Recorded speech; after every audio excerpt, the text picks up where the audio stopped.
very defined plan. We're going to likely have the luxury of being able to film and capture this in a way that's just be inhibited by mass volume constraints like fire. Really?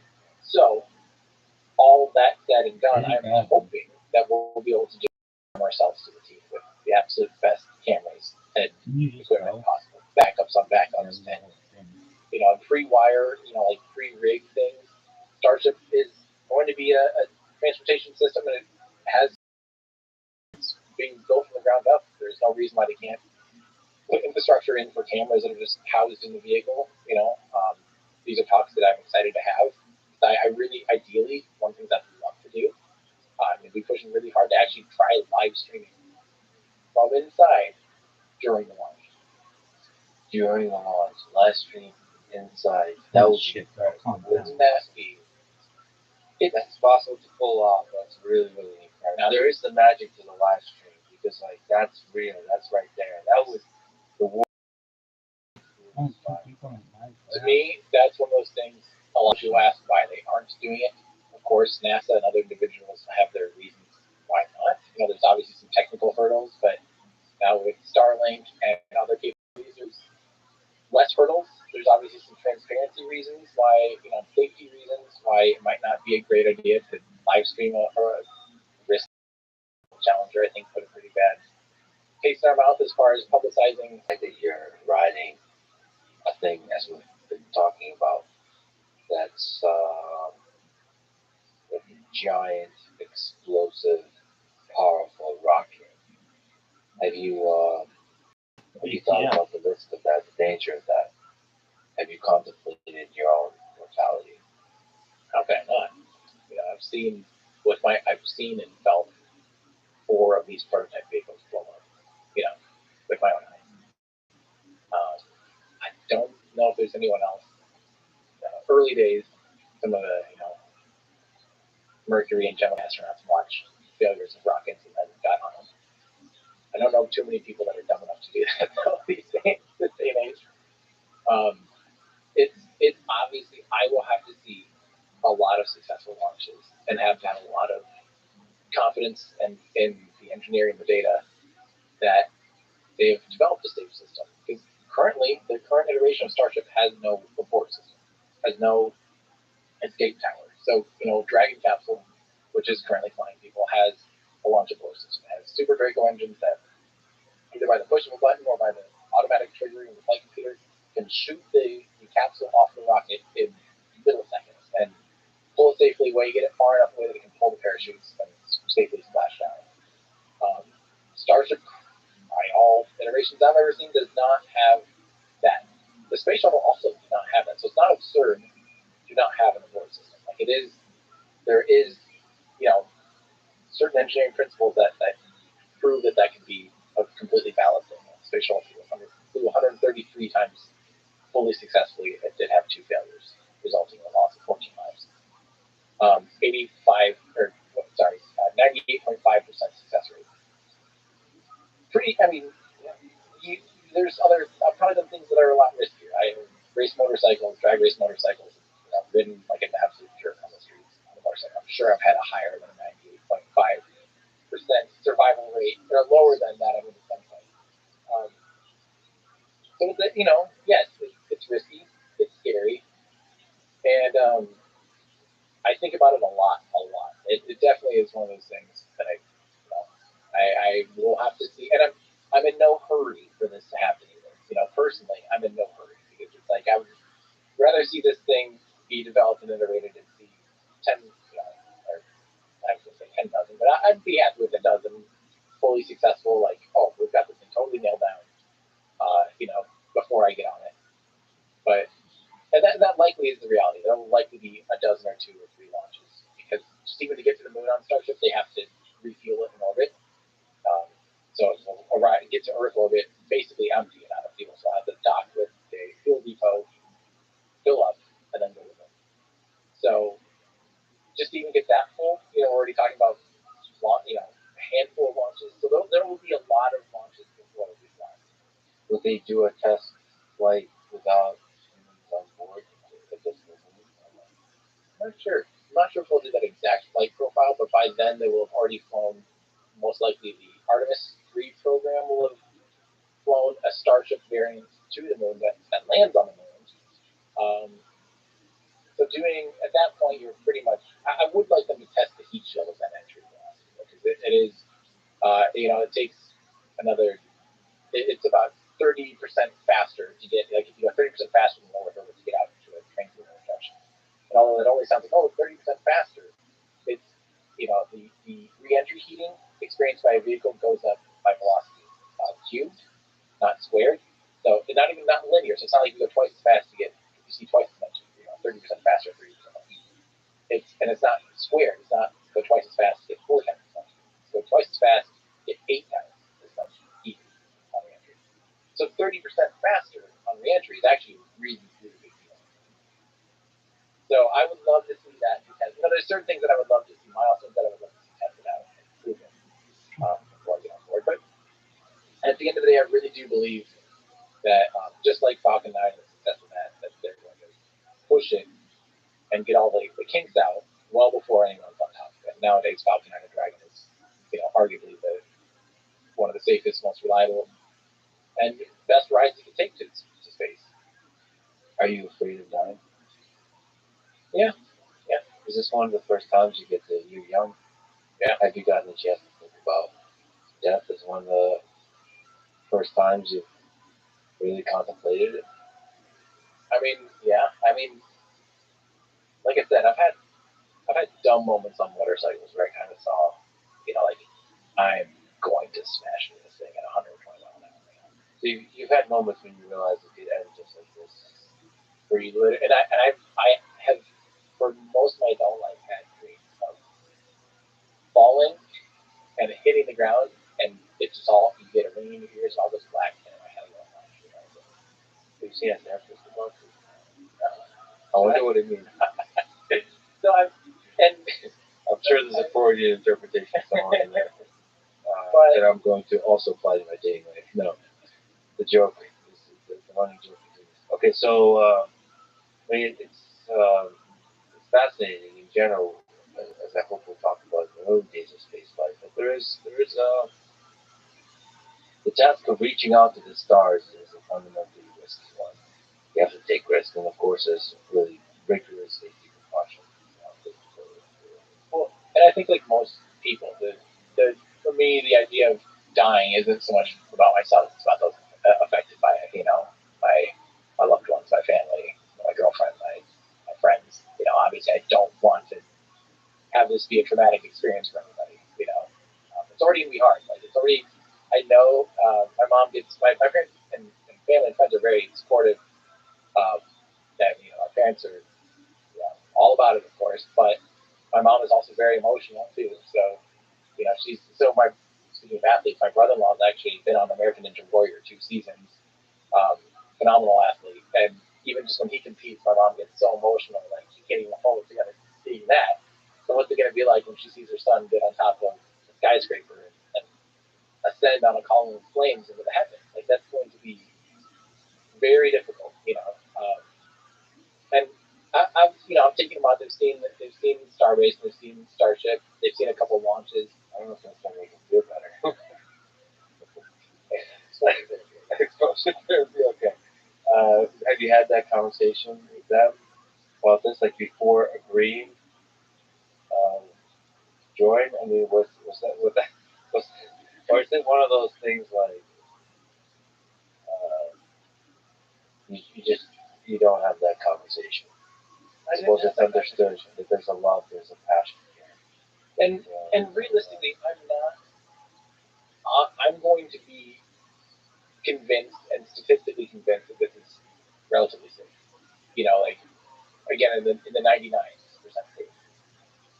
Again, there's things that people do every day that are less safe than this. Like you ride a motorcycle. Yeah, riding a motorcycle, doing wheelies at over 100 mile an hour. Not you did wheelies over 100. What? I'm not a smart guy always, okay? Formation flying the fighter jets is likely the more dangerous thing than what I'll be doing in space flight. So, as surreal as it is, we're talking about you flying on the moon. Let's rewind and talk about the origin story. What's the origin story of the astronaut? I used to be a professional photographer, so from 2008 until the end of 2016, that was my income, was photography, full time. Like you were an Instagram model? But wow, yourself as a fitness model. Obviously. I did a lot of weddings, about 150 weddings, that I am here to all listen around to the world. you. So subjects, all Whenever kinds you need of a friend, portrait A also. lot of portrait work, and then just random like commercial things like food and beverages for businesses, wheelchair ramp company. I shot their product. Random whatever a professional photographer does in Cedar Falls, Iowa. When did you follow photography for the visual media? Remember? Yeah, I do actually remember. I grew up drawing constantly. I was the weird kid that I would bring a sketch pad to the restaurants. Like every restaurant when I was growing up, until I was like 18, 19, I literally would just sit there and draw while waiting for food. My parents like fostered that thing. But, and I'd be the weird kid, but I'd be engaging and talking, but I'd be sitting there drawing. And I was always obsessed with realism and like recreating and visualizing things. And so when I got my hands on a camera, it was actually my dad's Pentax that I first shot a film camera, developing the film. I didn't personally develop it, like getting the film back in those days.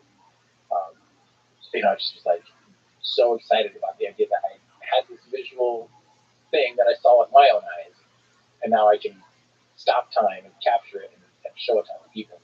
Just kind of, to me, that was like the ultimate form of realism. It was like literally showing you the photons, basically, that affected this film. And so I was 19 when I got my first digital SLR, a Canon 20D, and started shooting. And yeah, I fell in love with it. It became like I got a job at a camera store. Basically all my extra money went into buying everything that I could at the time. And I only worked there for about exactly a year before I went into pursuing photography full time. And I basically was shooting weddings so that I could travel and pay, afford the bills. Do some big trips every year and develop some kind of portfolio of traveling. And not necessarily not for I guess Instagram wasn't much of a thing at the time. It's really just I like making big prints and having them displayed and that kind of stuff. And pretty. Are you still a Canon guy? Are you still a Canon elitist? No. I moved around. I did Sony for a bit. I still kind of shoot mostly Canon glass, but adapted to either Sony, lenses. Sorry, Canon glass. Look at you. What do you think about these things that I'm using? Sony A7 IV. Great. It's great. Yeah. I've been, I googled around just trying to find a camera that could do video and photography pretty well, and obviously going with just generic lens, prime lens. I resisted it. My whole journey with these cameras and trying to figure stuff out. It's like prime lenses seem so stupid. But for prime lenses, it's like a fixed zoom thing. Yeah. Why? Because I remember I was going to Ukraine and thinking it's similar, very similar to this. But you're very constrained because you're going into an unknown environment. You're going to a war zone. You're going to a front. You don't know what. You don't know anything. And there's a little suitcase you have to figure out how do you film this, what's robust, what gives you a good image versus the flexibility versus the weight. Weight is important there. You have to think about can you really bring a bunch of zoom lenses and all that kind of stuff. That going really quickly, but yeah, it's a whole journey that you've already been on. It's nice to have a beginner like me that explore that. I think there's a nice thing just as we've been talking about with the beginner's mind to not let equipment get in the way of what your vision is and what it thinks you look like. Yeah. Sometimes especially if you're a professional videographer or photographer, cinematographer, whatever you call it, you can fetishize equipment too much. You get so much equipment. And I've interacted with it because I've been trying to learn from other people that have so much more experience than me. I think their advice is often the study of memes. Very pushing a lot of equipment versus final thing. Like, how do you create the art of it? And, like, because to me, even photography is just like storytelling. And so, like, a lot of the discussion to me that I enjoy, especially talking to creative people, is like the final story. Like how, and I've learned, like light, light is a weird thing. Like, it's so interesting. It's so interesting how you can create emotion with light. Like with a little, you can take a phone and like you light your face in different ways, and like it changes the emotion. It's so weird. I'm like, holy shit. Because like that's the conversation I want to have. When people give me advice how to light a scene and all that kind of stuff, it's great. But the reality is that a little bit of light in a different direction, that you have to understand how that changes Contour on your face, yeah, and everything. and the expression that your face can, like, the expression that effectively communicate under different lighting conditions. And then like the mystery of like having some of your face in darkness and some not, when you can only see the eyes and not the face, and the background is visible or not. It's all just like this interesting art form that can be so powerful when you're telling a story. Well, and what's fun with me with photography and rockets, they're both like the ultimate story of compromise. When you start learning about photography, you learn about how the aperture affects both your exposure, but also your depth of field, how your shutter speed affects both your exposure, your depth of field, how the a medium format camera versus a crop camera affects everything is a compromise. It's price versus performance. Like there's always a compromise. You're always literally doing like a trade study of what can I afford, what's my outcome, like blah blah blah blah blah. How fast is the autoflow kits or whatever. Same with rockets. Like there's a million choices, and every single one of them affects every single thing. So there's always all these trades. It's so cool you can see the same, totally different outcomes based on the same like requirements. Like, do X, then here's how we're going to do it. Yeah, two teams of people. Wildly different. When did you fall in love with rockets? So yeah, so the story kind of keeps going for me. Sounds great. Yeah. Yeah, talk photography, man. We'll go on a deep rabbit hole there. So, so it ended. I'm through all this doing a lot of weddings. I was already getting saturated, feeling like I'm not being as creative. You can only shoot them so many weddings before you're like, well, I would do this pose, this pose, this pose. Even if like they're amazing places, like in front of a castle in Germany or something, I'm still like, well, at the end of the day, I'm not being very creative. So I remember craving like some projects, and so I was sitting at my friend's coffee shop in my hometown in Cedar Falls, Sidecar Coffee, and I'm sitting on this red couch, and I see this article from I think Gizmodo, and it said you could own the flight stick of an Apollo command module, and I knew enough to know what that meant, but that's really about the end of my space knowledge. And so I clicked on it. The clickbait got me. Like I'm like, oh yeah, I'm gonna see if I'm gonna see that the minimum bid is like $250,000. I'm like, okay, no, I can't own the Apollo joystick. But it got me on this website called RR Auction. And so I started scrolling through that, looking for things that hadn't been bid on. And they had, at the time, they're doing a huge space auction.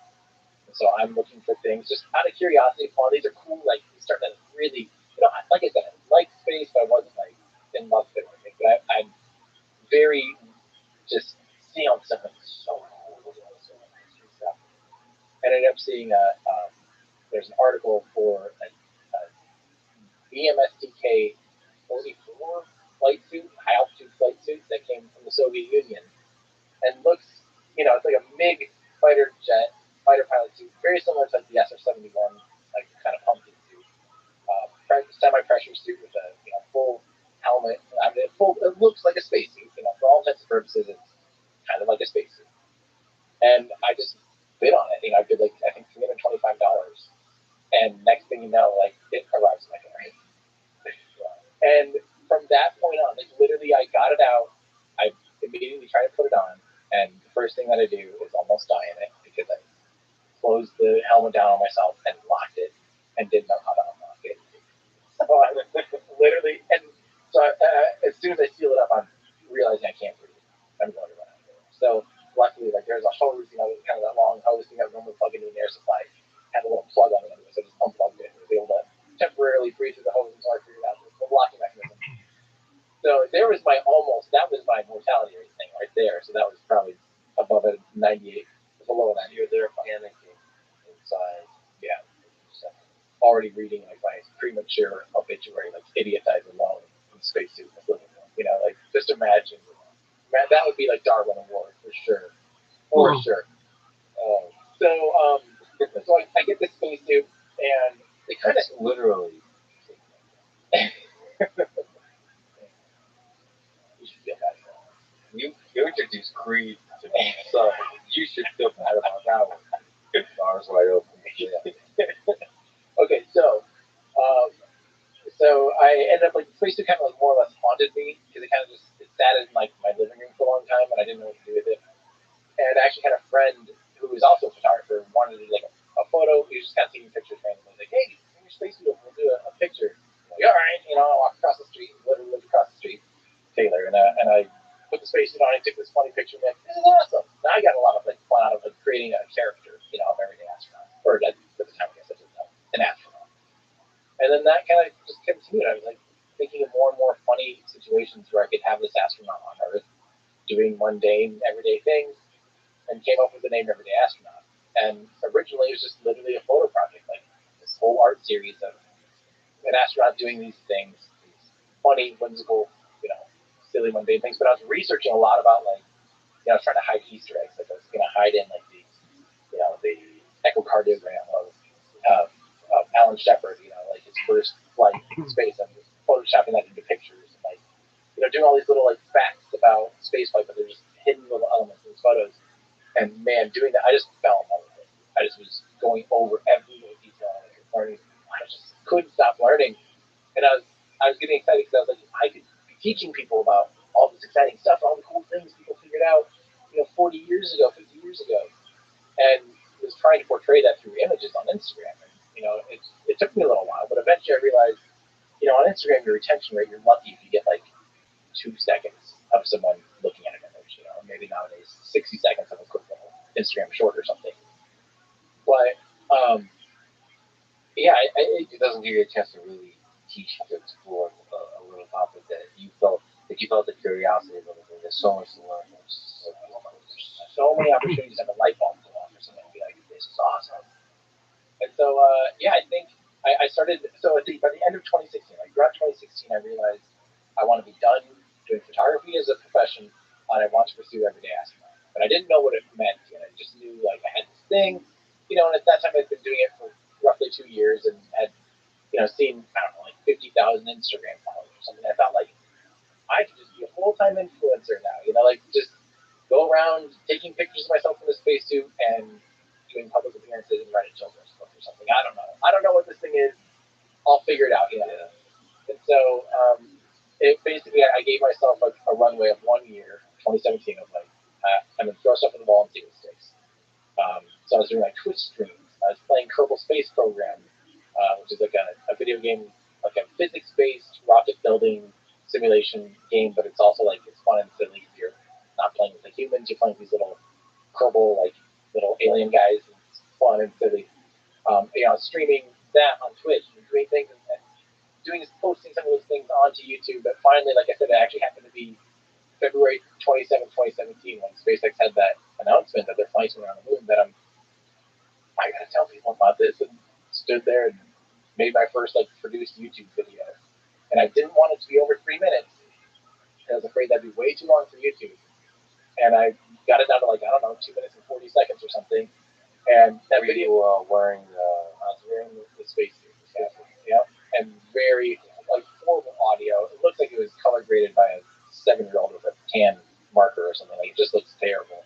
Sounds horrible. I'm yelling. No one's happy. But the video, you know, did relatively well. Like, I had no followers on YouTube. Like, I had, you know, maybe 102 or something. Is the video still up? Yeah. That's great. I don't have to watch it. It's so cringy. And as it should be, you know, your first video should be terrible. It's not terrible when you spend too long trying to make it. Yeah. So the thing that clicked for me is I had very little audience, and all of a sudden that video kind of took off. You know, relatively. I think it got like 10,000 or 12,000 views. I was like, holy crap, that's way more engagement than I'm having. Now, 10,000 people? That's almost my whole town. First of all, that is kind of crazy. Like 10,000 people is crazy. It's crazy. Like if you get 500 people attend a thing that you do, that would be like, you're like a rock star. It's crazy. We lose perspective. Yeah, we really lose perspective very quickly. Very quickly. So I made another video. This one I spent more time on, and I before photography, actually, I used to do like wedding videography too. So I had done my woes with videography and weddings and stuff. I hated video. Like I thought video was the worst. It was so long to edit. You know, I loved art. It was like boom, you snap it, you post, you're done in an hour. You know, and video is like this whole cumbersome thing. So I thought I'll never do video. And here I was making this long, what at the time seemed like a long 7-minute long YouTube video about how to find the land.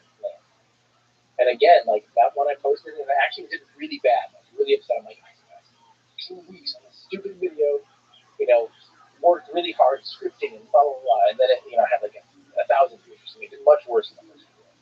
And I was so upset. And I kind of like was ready to keep throwing more spaghetti at the wall to see what's going to stick for every astronaut.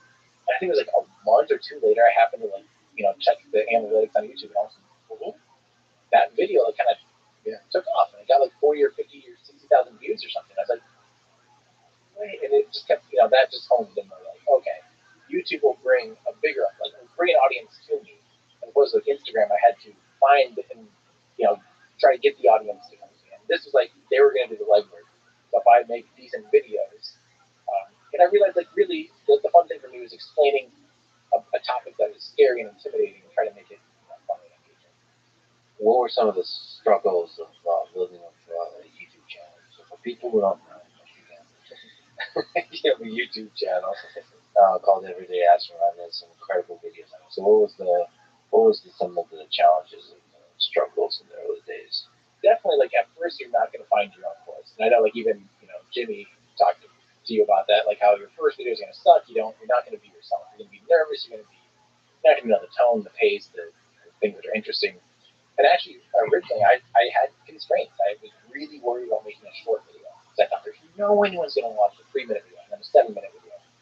And pretty quickly, I realized like YouTube as a whole was kind of changing, but also there's always that historic backbone of like 22 minutes of programming for a 30-minute spot on TV.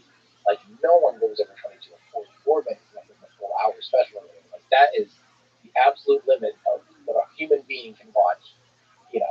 Basically is what I thought. And slowly I just kept playing and getting longer and actually more and more in depth in the topics.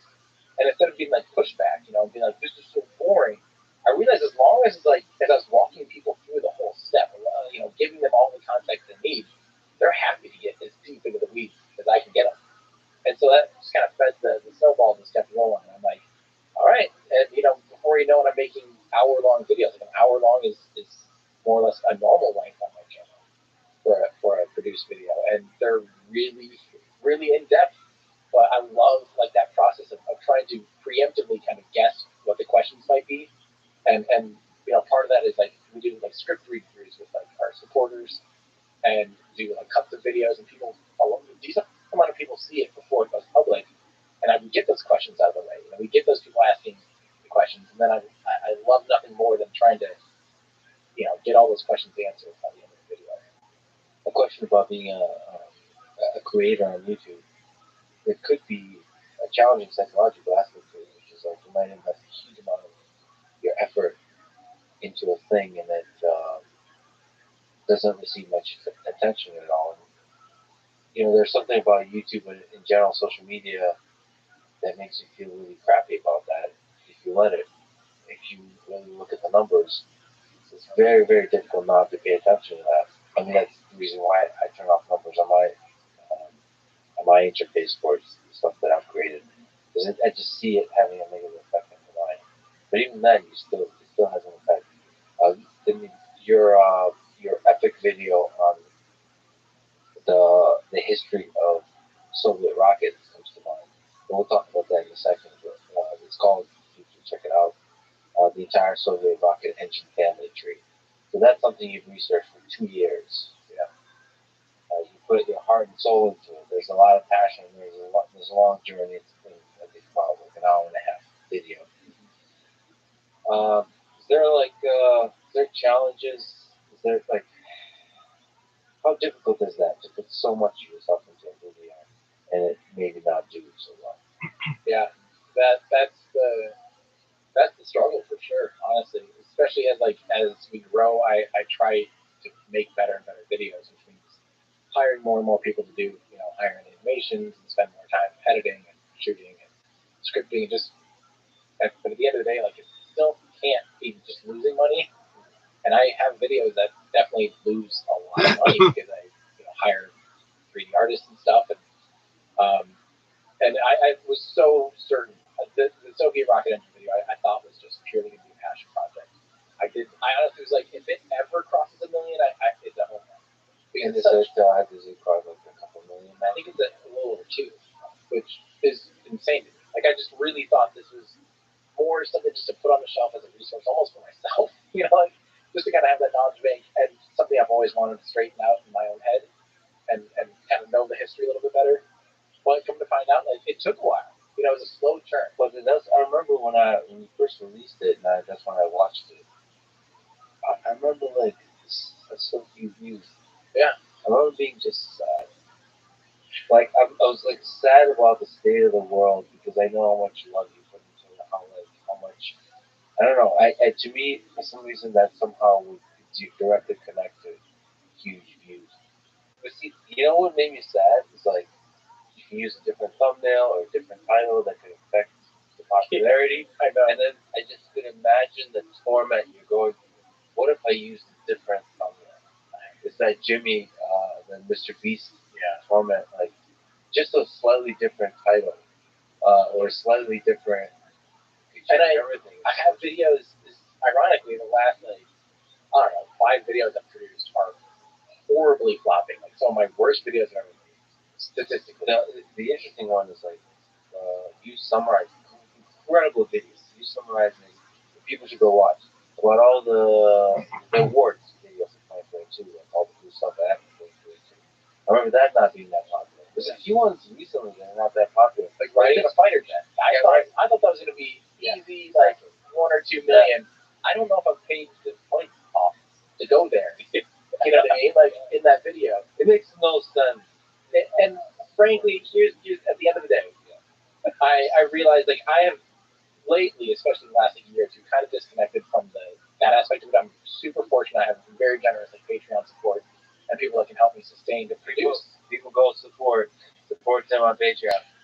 Well, it's that, but as you know, as a creator, that is what keeps the lights on and makes it so I can go this deep. If I didn't have that, if I had to rely solely on YouTube ad revenue, it'd be super different videos. I wouldn't spend as much time researching because they'd just be more glossed over. It's a hurry to churn them out so I can keep the machine going.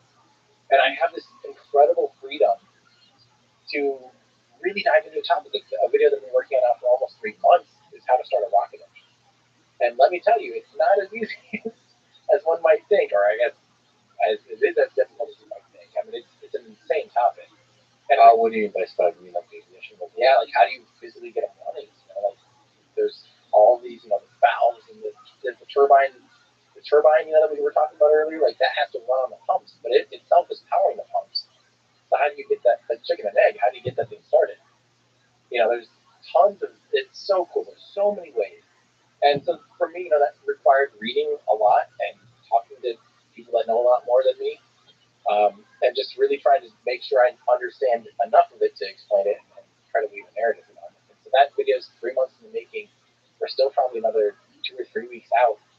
And I don't expect, I think this will do relatively well, but in the grand scheme of YouTube, still child's play, But I'm okay, and I'm okay with that. I'm at that point, actually, where I am okay with that. It still stings, and I'm more worried about just can I continue to do it at this quality, at this level, if it's losing money? You know what I mean? So there is a trade-off, and I am kind of having to navigate that.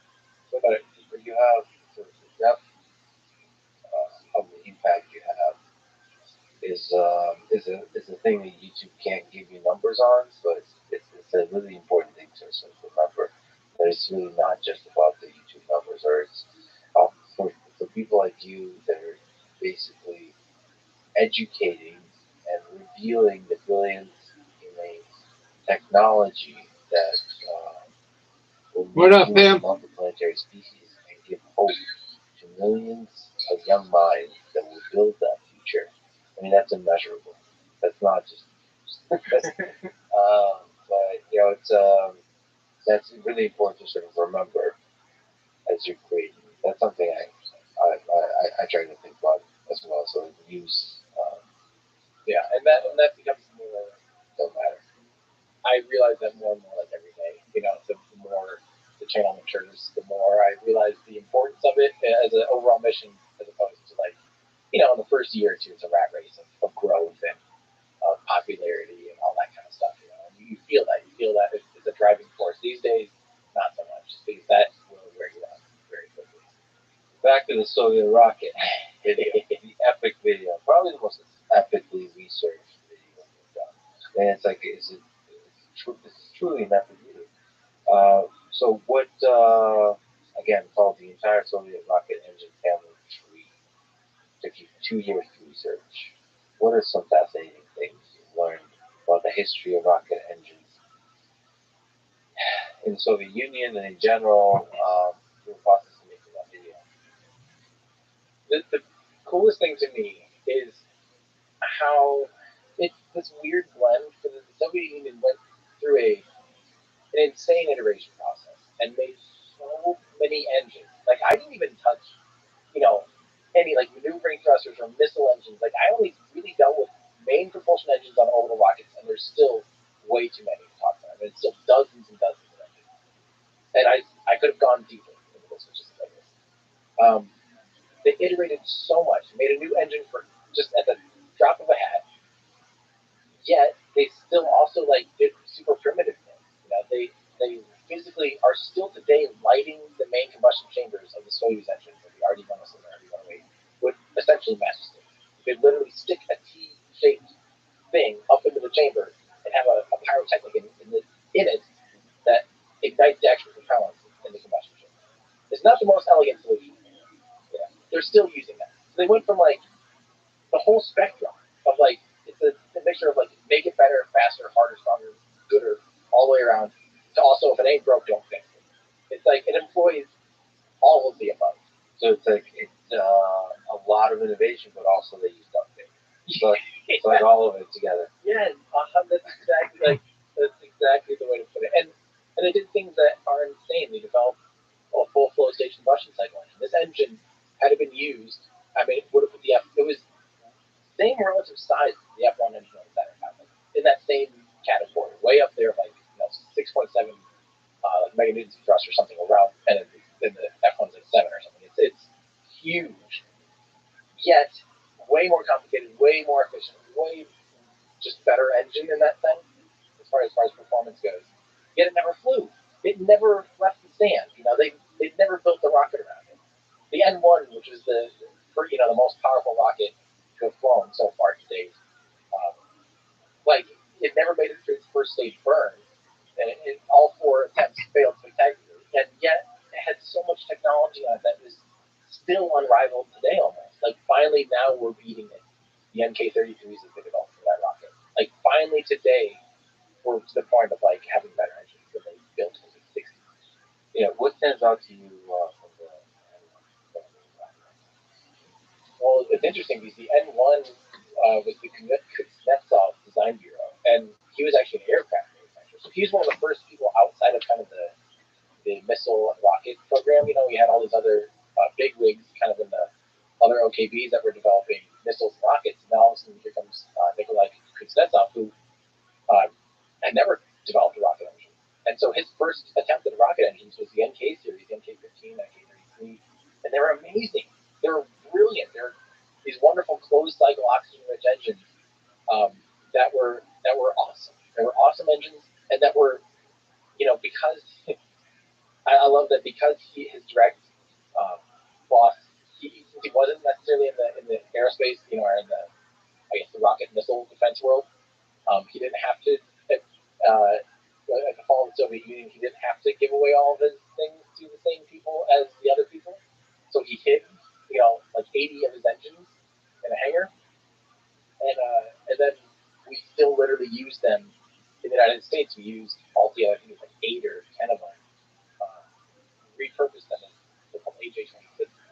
But like we still were flying Soviet rocket engines in the 2000s because they were better than engines we are building today. Like that's, to me, that's my favorite fact about them. And one rocket engines, that they're still that good.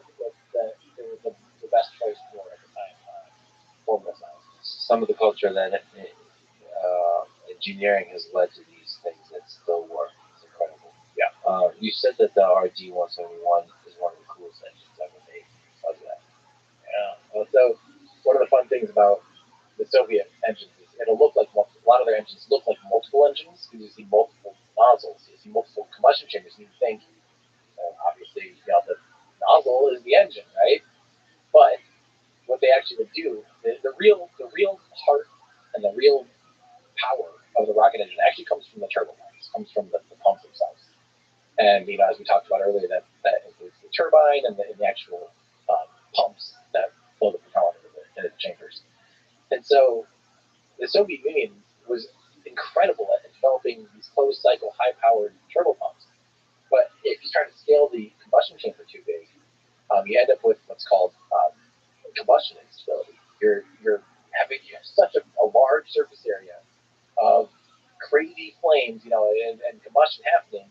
They can get these weird pockets and oscillations and frequencies, and they just couldn't make big combustion chambers. They never figured it out. They never quite. Well, they did actually kind of figure it out, but they didn't like it. So they ended up just shrinking down and having small combustion chambers and just splitting the pipes basically. Instead of one fuel pump going into one pipe going into one combustion chamber and one oxidizer pipe going into one combustion chamber, they'd split it off into 2 or 4 into 2 or 4 combustion chambers and kind of spread that work around so they didn't experience this combustion instability. So the RD-171 is like still to date the most powerful rocket engine ever built. The turbopump is insane. I don't even remember how many 200,000 horsepower or something comes out of that turbopump in order to flow the amount of propellant necessary at those rates and at those pressures into the combustion chamber. So it has 4 chambers, and it's just an absolute marvel of engineering. And yeah, and then the cool thing too is specifically the RD-171, its engine, all 4 of those nozzles can actually pivot and rotate. I just now, as I'm explaining this, realized that has to mean that they have joints, like flexible joints in the high pressure pump line in order to, like, this is the realization I'm having right now, because normally you put the gimbal above the turbopump, like the mount where the engine swivels, so that you have low pressure coming from the tank into the pumps. And then you just have a straight, fixed pipe flowing into the engine, so you don't have to bend that pipe and have it be dynamics. If they had the 4 chambers moving independently from each other, that means those 4 chambers all had to have a flexible, high-pressure pipe form, which I don't know if that's, why am I just not realizing this? Yeah, so there's engineering challenges with that. Insane. I've never even thought that was a thing you could do, honestly. I gotta look into why and how and what. Yeah, I wonder why that design decision was made. So the easier thing to do normally is you keep those nozzles fixed and fixed, like say the Soyuz engine, the RD-171, they have a fixed main combustion chambers and they use these little Vernier, or not mad at me for saying Vernier, engines that swivel themselves, and those provide your control. So that the main chambers stay fixed, and then you get your roll and your pitch and your yaw auxiliary thrusters. By the way, did you get anything wrong in that video? People told you about? Yeah, I a few things. Yep. First off, we had a graphic error. We actually, we copy and pasted a lot of our After Effects projects. So our nuclear engines, one of them on screen says that it runs on RP1. It does not. It has basically all the wrong stats. We just didn't catch it. We literally copy and pasted it. I say it right on screen, but in the voiceover, but on screen it's wrong. The other thing, I'm excited to ask you about this. I watched, and I spoke with a lot of Russian-speaking individuals. We had a lot of research assistants that were reading and blah, blah, blah. I tried really hard to learn how to pronounce Sergei Korolev's name. And I'm still going to say it wrong no matter what. But my understanding, and from listening to native speakers, it's closer to Korolov than it is Korolev. Yeah, definitely. Sergei Pavlovich Korolev. Yeah, I will never say it that perfectly, but I know it's not just core life. I mean, again, the English translation, like I should have just said core life. I'm saying it done America way, but you rolled your R. Excellent. So, let me just ask you in a different in the culture, because you researched so many rockets and so many different eras, the 7.5, and just everything you're seeing now. Are there some interesting differences, especially when you look at the space race, between the Soviet rocket engineers and efforts versus the American? yeah, there's definitely huge cultural changes. And the fun thing is that they kind of spawned from the same thing. They had the same starting place. Both, Soviet rocket engines and American all came from the Nazi V2 rocket in the A4 engine. Literally physically spawned from that because at the fall of, at the end of World War II, we took a handful of German scientists and the Soviets took a handful of German scientists. And they both got their own a little bit, some blueprints here and there, and the others got some blueprints. So we literally have the same, it's a weird thing when we're starting from the same thing and letting two divergent paths go crazy on their own development. So it's really fun to see the cultural differences. One of the things the United States did is they really would kind of take an engine and just perfect it more or less, and not really evolve that much. I don't know, and I don't know why. I actually need to do a history lesson on all of the U.S. engines, but it's literally as far as orbital class engines before now, it's like a dozen or two. It's like 10th the amount of Soviets, and the Soviets just literally made up a new engine every time they had a new they went. And it was like a completely different engine. Yeah. I wonder if there's some aspect to the culture. I don't want to overstate it, but there is more of a safety culture, I think, in the United States. And I think if you care about safety, or rather, like you have, you're more risk averse, so you care about safety more, about the value of human life, the risk taken there, that you will iterate less. So I think the Soviets, especially in the early aspects of the program, I don't want to overstate this. Is some of it is just through stories, just anecdotes. They're more willing to take risks. Yeah. Risks with human life, risks with spacecraft. For example, the first orbital space flights from the Soviet Union, the cosmonaut had to eject out of the capsule and parachute for landing. Yeah. That's not very well known, and it wasn't. They hid that even from history as best they could at first because they were slightly ashamed that they couldn't have a full recovery system with their spacecraft. They could physically recover it, but they wouldn't have been able to recover the cosmonaut in one piece. So instead, they have to just eject out of the thing and parachute to safety. That's insane. And so there definitely was some extra risks but also a freedom to just push things to the limits and try everything through and all the spaghetti on the wall. And it's funny that most people probably don't even know the first person in space in America, and obviously everybody knows that. And it's like it's kind of interesting how the space race and even World War II, even like the history books. You ask most Americans, they think that America won World War II. Like without America, like the real heroes of World War II is America. Yes, British people. It's like, and everybody has this victory justification. Like without the British, without Churchill, Hitler would have taken over the world. And I think probably the strongest case is the Soviet Union case. They're the ones that won the war. The reason it's the strongest case is most of the fighting happened. Right. Most of the death happened. Yeah. Most of the destruction. But everyone has their perspective. And certainly on the space race, the great accomplishment is the first man on the moon.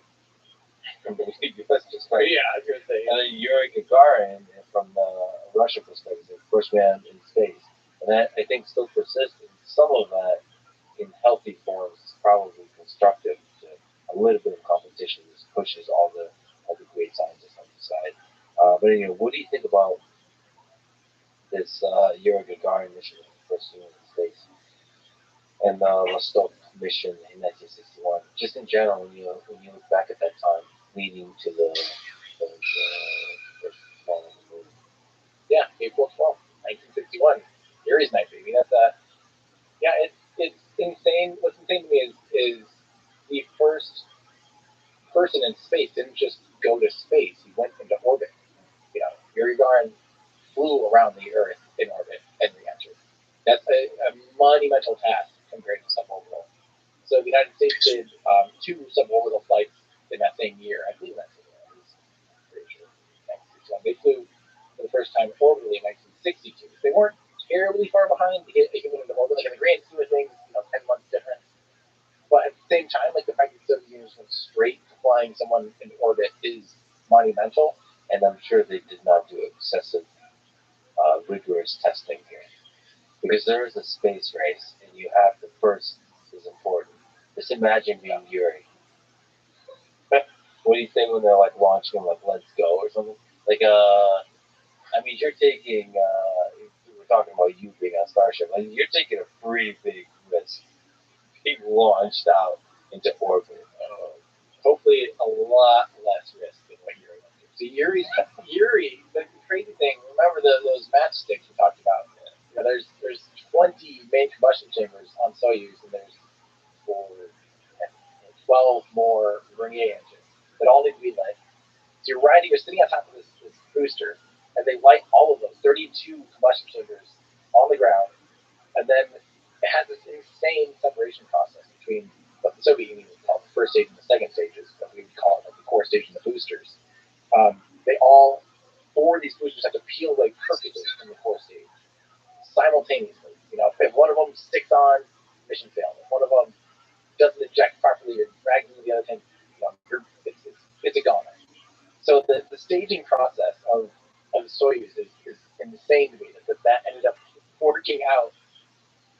It's just the technology in Soyuz. I mean, more or less, that same rocket is what's still flying humans that are cosmonauts from Roscosmos and going to the International Space Station are flying on a variant of that Soyuz rocket. So it's still like that big of a workhorse. What do you think about Roscosmos as it stands today, its history and its future, in comparison to NASA and other national efforts, and in comparison to commercial space flight? I mean, utmost respect for the engineers involved and everything that's happened. I think Energomash is like still one of the greatest engine manufacturers when they have the funding to do so. But man, it seems like they're falling from grace as far as space prowess. Roscosmos went from having, I think they got very comfortable at the top of, from 2011 until 2022 or until 2020, they were the only ride to the International Space Station. Since then, like I feel like in 2018, honestly, I think that's kind of when things. That's the first time I specifically remember a pretty nasty thing happened in 2018. I think it was a Soyuz mission to the International Space Station that had one of the boosters not detached and had to have an abort. But that happened. Then all of a sudden, next thing you know, there's a Progress being docked to the ISS a couple years ago that spun the ISS, cartwheeled the ISS out of control. Followed a few months later, the Pirs module docks to the International Space Station, spirals the International Space Station out of control again, with like a thruster getting picked on. There's a hole in a Russian segment. I think the most recent one right now. There's a Soyuz dock to the ISS that has a puncture in it, it's leaking coolant, and will not be returning humans on it. So they're actually having to fly up an uncrewed Soyuz. And that one likely wasn't a manufacturing error. It probably did a micrometeorite puncture, rendering the spacecraft unusable. We don't know for sure yet. But it's just really been like this fall from grace where they have all the potential, some of the best engines, some of the best rockets, and especially right before the collapse of the Soviet Union, the Buran shuttle and the Energia rocket were incredible. Had they been able to evolve that to Buran 2 and to reusable Energia, they had a fully reusable Energia on the drawing board. And I honestly fully think they could have done it. Was it possible to return to a place where there was friendly competition between nations that ultimately unites and inspires the peoples of these different worlds, these very different worlds that have, especially recently, come to conflict over the war in Ukraine? The tension builds, The war, the conflict, the suffering is actually creating more and more division, creating more and more hate. I think as we talk about science and engineering, and especially the most epic version of engineering, which is rocketry and space travel, unites people. Unites people even in a time of tension, conflict, war. So do you have a hope that we can return to that place? I think historically, spaceflight has been one of the most bonding things. We have countless examples of Cold War enemies coming together and working together, lending a hand. Apollo 13, for example, of course, there is the potential that who knew where it was going to re-enter since it was not in the planned trajectory at all for re-entry. And the Soviet Union said, hey, wherever they land, like, we'll help you guys out. That was a pretty big thing at the time, obviously. We also, in 1975, saw the Apollo-Soyuz mission, which was Apollo spacecraft docking with Soyuz spacecraft. First time there was international collaboration. And again, 1975, still very amidst the Cold War, yet we have this collaboration that I don't know what else could have done that. And think about what it actually takes to do that. You have to come up with a docking module that is, that takes the two different environments, docking systems, and talk to the engineers and mission planners and figure out, train together. The cosmonauts and the astronauts trained together and got to know each other. They were crossing boundaries and borders. Is it some kind of Filipino holiday about which I don't know? A fluff piece. Like, even if it was totally just like, cynical, just trying to make a pretty face for everybody, for the cameras or something. Obviously, it's still having an impact. The symbolic impact. But there's also the practical impact. I mean, a lot of people have to work together. Yes. And that has a ripple effect on the culture of different engineers. Yeah. 100%. And even just the astronauts and cosmonauts involved, like, think about what probably went through their heads during this process of, like, going from, oh my God, I'm going to work with them to getting to know them and then sharing meals in space. Like, that's a crazy transformation of timelines. And I would love to, I do think that spaceflight has the ability to bond us and unite us, because it is ultimately, this tiny little planet we're floating around on. It is the boundary that we all share. It only takes you getting off this planet to realize, oh my God, we're all living in the same house together. And I do think ultimately, as we continue to expand our horizons and expand our exploration, that it has the potential to unite us more than it has the potential to divide us. So one of the potential conflicts in the 21st century that I think everyone wants to avoid, both in the cyberspace and in the hot war space, Cold War, hot war, all kinds of war, all kinds of economic conflict, is between the United States and China. So China is going full steam ahead in developing the space program, doing a lot of incredible work. Like you mentioned, 64 launches in 2022 with 2 failures, but moving straight ahead. And by the way, space station, we had a lot of startups. A lot of the launches were from brand new companies. So to have 2 failures out of 64, I mean, that's still impressive. If you look at operational launches, it's false. Do you see a pathway where there's, again, in that same way, collaboration or friendly competition between all the different companies and nations in the United States and China in the next, as we push towards the moon, Mars, and beyond? I hold a dumb hope that China would actually be allowed to sign on to the Artemis Accords to be able to take part in this next step towards the moon. And just imagine if they provided a propulsion module or a lander or something, and we actually came together to land on the moon instead of having another space race. It's like, it would have been so cool. And yeah, I still am hopeful that, similar to back in the Cold War, that we might have something like that someday, where we actually are collaborating. And it feels like sometimes we're really close to that, and other times it feels like we're really far from that. And it just sucks, because I know, I try really hard on my channel to always separate and celebrate the work being done. Because at the end of the day, there's someone that's just going home to their family, clocking in hours, working really hard on pushing their program and doing engineering work. and it's we don't get to choose where we're born and what we're born into.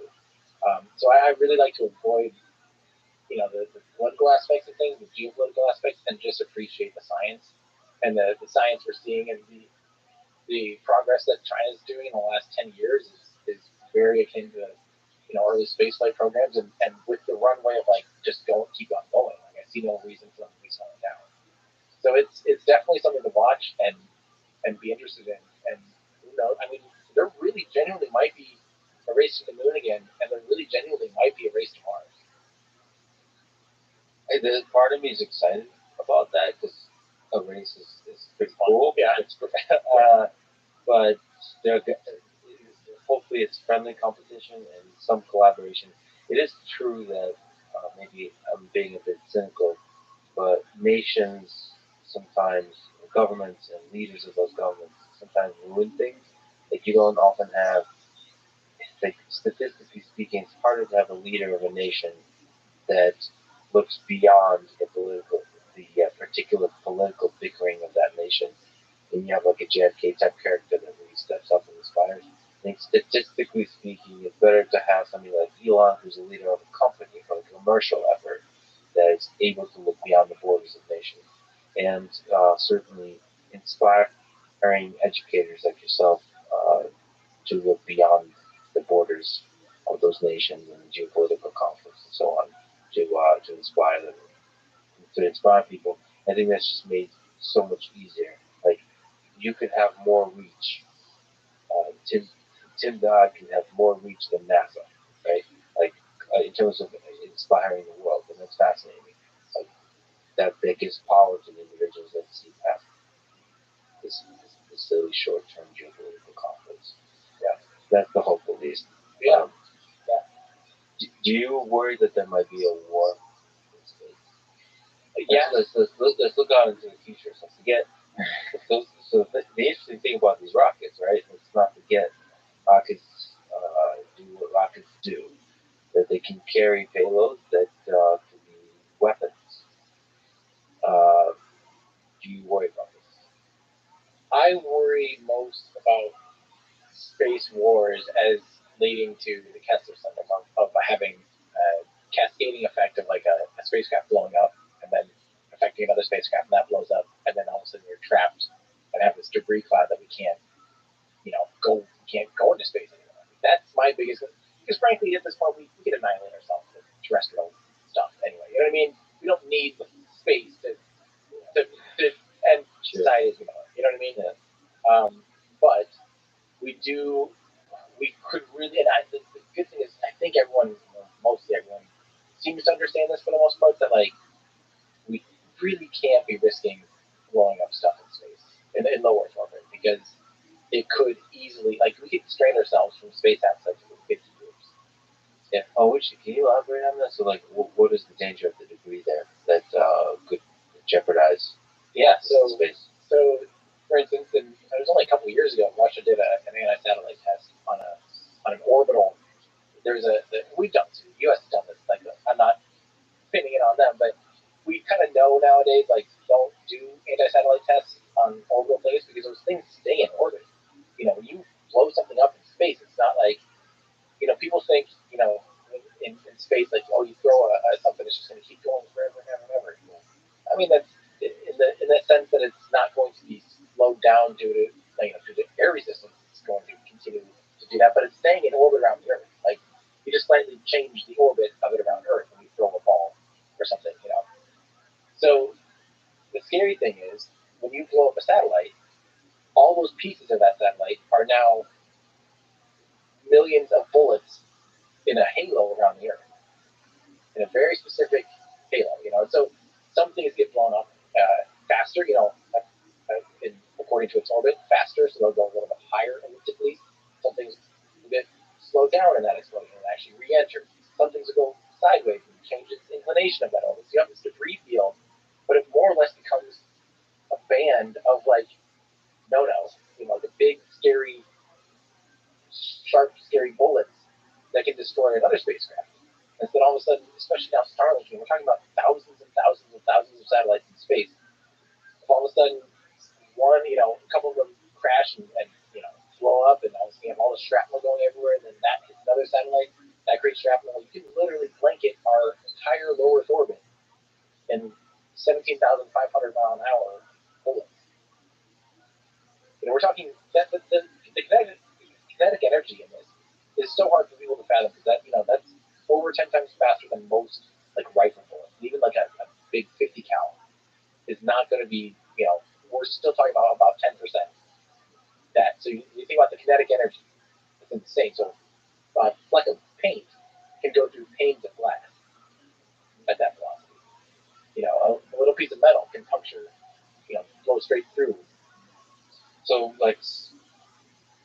our actions that seem small, so small scale military actions can have dire detrimental effects to the whole space program, like global space program. Oh yeah, they can affect everything and everyone, including satellites. Oh yeah, especially satellites. The good and the bad thing. The good thing is a lot of satellites don't operate in low Earth orbit. A lot of the ones that we use day to day, a lot of them are medium Earth orbit, like the GPS or the geostationary, which are way out there. And because of that, they won't really ever deorbit. It'll take millennia to deorbit, because just because something's in space doesn't mean it's there forever, especially in low Earth orbit. The atmosphere doesn't just suddenly stop. It's not like you hit the Kármán line 100 kilometers and also there's zero atmosphere. The atmosphere just slowly tapers.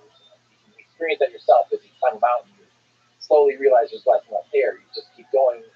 And just because you're in space 200, 300 kilometers up, there's still trace molecules. There's the occasional oxygen molecule, the occasional nitrogen molecule. And so that is actually drag. So as the spacecraft in low Earth orbit, depending on its altitude, will take anywhere from 5 years to 5 months to deorbit, or 2 months or 1 month, depending on its orbit or its altitude, we'll have some parasitic drag still, and slowly, throughout time, slow down, which lowers its orbit, which drags down more, lowers its orbit, et cetera, and re-enters. So if we end up with some kind of catastrophic event where the entire low Earth orbit is, has been inundated and blown up, it'll take months for the first band, to clear up. It'll take years for something like there's charts, people have all this stuff available. You shouldn't look it up. It's terrifying, by the way. But it's really. But again, the caveat is, for the most part, the low Earth orbit stuff would clear up within years. So we could get back to doing some more with it. Starlink stuff would probably be able to be we kind of redo it and build up from the ground up again. GPS wouldn't be wiped out, and our geostationary satellites wouldn't be wiped out. But the scary thing is we wouldn't be able to relaunch and replace new things because we're stuck. We're not going to fly through that debris field, And we avoid that by avoiding military action. And these days, there's more and more requirements and legislation, and especially trying to get international collaboration on having end-of-life plans for satellites. The satellites, especially those in low Earth orbit, have drag devices to increase the once they're done. They literally pull just a ribbon, a silly little 40-foot long ribbon. Will sit there and it'll slowly, or it can speed up its re-entry process by months or years or whatever. So we're starting to see that this is now important. There's a really cool company called Stoke Aerospace out in Washington is one of these launch providers that's really looking not into just trying to be the next SpaceX launch company.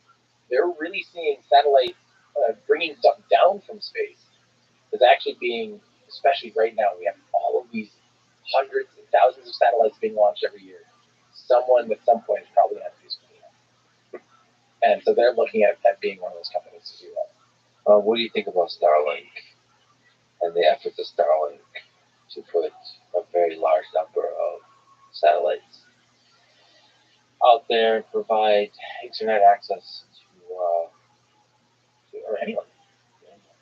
Generally, I think Starlink is phenomenal. And I would be saying this if there's any company. I want to make that clear that people think I'm just some SpaceX fanboy or something. And I think it's perfect. I think as you're a fan, I could say you're basically a fanboy or just a fan of everybody that's doing space stuff. And I don't there's no, even in this whole conversation, there's no way we cover 10% of what I want to talk to you about. So we're jumping around. I mean, we could talk probably for an hour about Artemis. we talk about anything with ULA, obviously all the other commercial efforts. We talk about the NASA efforts, and, and Saturn Park. Are we going to really go into this conversation? I'm talking about Saturn Park. We might. Okay, so like, Starlink, fan of everything. Starlink is in general exciting, and not for the space assets, but just the potential for humanity. Like I really think, even as a consumer of the internet, personally, our studio space down in Texas, we're stuck with Mediacom, which has like the least reliable internet service. Period. That's the only option. Either they're going to try to charge me like $20,000 to run a fiber optic cable in 1,000 meters or something. Like it's insane. I'm not going to do that. I bought Starlink. It helps, but it's still not, amazing. But it has. You can see where this is going in a year, 2, 3, 5 years. Like, I can totally screw this other internet provider, and this is now by far the best option, and it's available literally anywhere. You don't have to be limited to your local internet service provider. And on the global scale, of course, you have people be able to learn and learn about rockets, learn about water management and architecture and city planning and fitness and health. All of the modern conveniences that we Google every single day. There's people that don't have access to that right now. I'm a self-taught rocket nerd. I would not be who I am if it wasn't for the internet in the last 7 years, 6, 7 years. So unlocking the intellectual potential of places like Africa, of rural areas that don't currently have internet access. That's a huge thing. That's like humanitarian 101 is give people access to information. And I think we have this potential to try to step in and fix other people's problems. But the reality is, like, people are smart. No matter where you are, you give them the resources to learn, they're going to solve problems. They're going to problem solve. They're going to engineer. They're going to. But if you don't give them access to that information, they're going to be stuck in their cycles, And so I think the potential for Starlink is incredible. I think it's already impactful. It's already affecting people in rural and indigenous areas, and it's already affecting businesses and all that stuff. I think it's great. I think it is. There's some downsides with astronomy, with ground-based astronomy, that it can hinder observations from the ground. There's already a lot of communications between SpaceX and astronomical societies and things like that, because it is a real concern. It can ruin observations, it can ruin data. But like one of the big ones, for instance, recently, I think a new thing they're going to be working into is that currently, if a Starlink is flying over a ground-based asset, a lot of ground telescopes actually have a laser that goes up and it measures the atmospheric distortion, and the telescopes literally sit there and, like, by the millisecond changes the focus and fixes those atmospheric distortions. And that laser can interfere with satellites. So previously, I'm pretty sure that SpaceX actually had to, request that as they're flying over these satellites or these telescopes, they turn off the laser. And when you have tens of thousands of these things flying, you're going to be turning off the laser more than it's on. It's just being this insanely inconvenient thing. Because you're going to have these junctions happen often. And I think one of the things that SpaceX is like, okay, no, you guys keep the laser on. We'll deal with your lasers. Good stuff. Things like that, mitigating the brightness of them so they're not visible under most conditions. Of course, like they're still always going to be visible in the sun. But then ultimately, for me, it's like this weird, like almost like a puberty of space flight and astronomy, where currently it's not cheap enough to really do a ton of incredible science or space-based telescopes. We have Webb, we have Hubble, we have all these other awesome space telescopes, Chandra, et cetera, whatever. And but it's still so expensive to launch them, and we're still so reliant on our ground telescopes. But in the future, you can see a world where, this is so cheap. We can launch 50 James Webb Space Telescopes this year for half the price of doing it on Earth, and get way better data. So in the future, I think in 20, 30 years, we'll look at it and be like, oh man, that was an awesome time where space assets were interfering with astronomy. But I think in the future, it's like, can you imagine doing space, astronomy from the ground? that's insane. There could be complexities to just having that many. Just another topic. So the complexities associated with having so many satellites, especially with competing companies and competing nations. Do you see that as an issue? Having tens of thousands, hundreds of thousands of satellites. Yeah. It becomes a very interesting robotics collision avoidance problem. The one thing to keep in mind is perspective. Like, I know 10,000 satellites and 20,000 or 100,000 satellites sounds insane, and it sounds really scary. But, I mean, just even look at how many planes are in the air at any given time. And planes are bigger, they're flying slower, which actually means there's a greater chance of collision. If you think about two objects occupying space, if one's moving really fast. Like, imagine trying to, throw two basketballs at each other relatively. Now try shooting two bullets at each other and have, at 90 degrees from each other. You have to have your timing down, really perfect to do that. Now, take that times 10, these objects are taking up physical space very small amount of time. They're relatively small. Most satellites are not very big. And they have limitless altitudes to deal with. So even though you can have what look like convergences, they can be 10, 20, 50, 100 kilometers difference often. And they're dealing with this. Like all space assets know, hey, I'm at this orbital plane and this blah, blah, blah. They know their altitudes and know their safe distances and have these margins built in.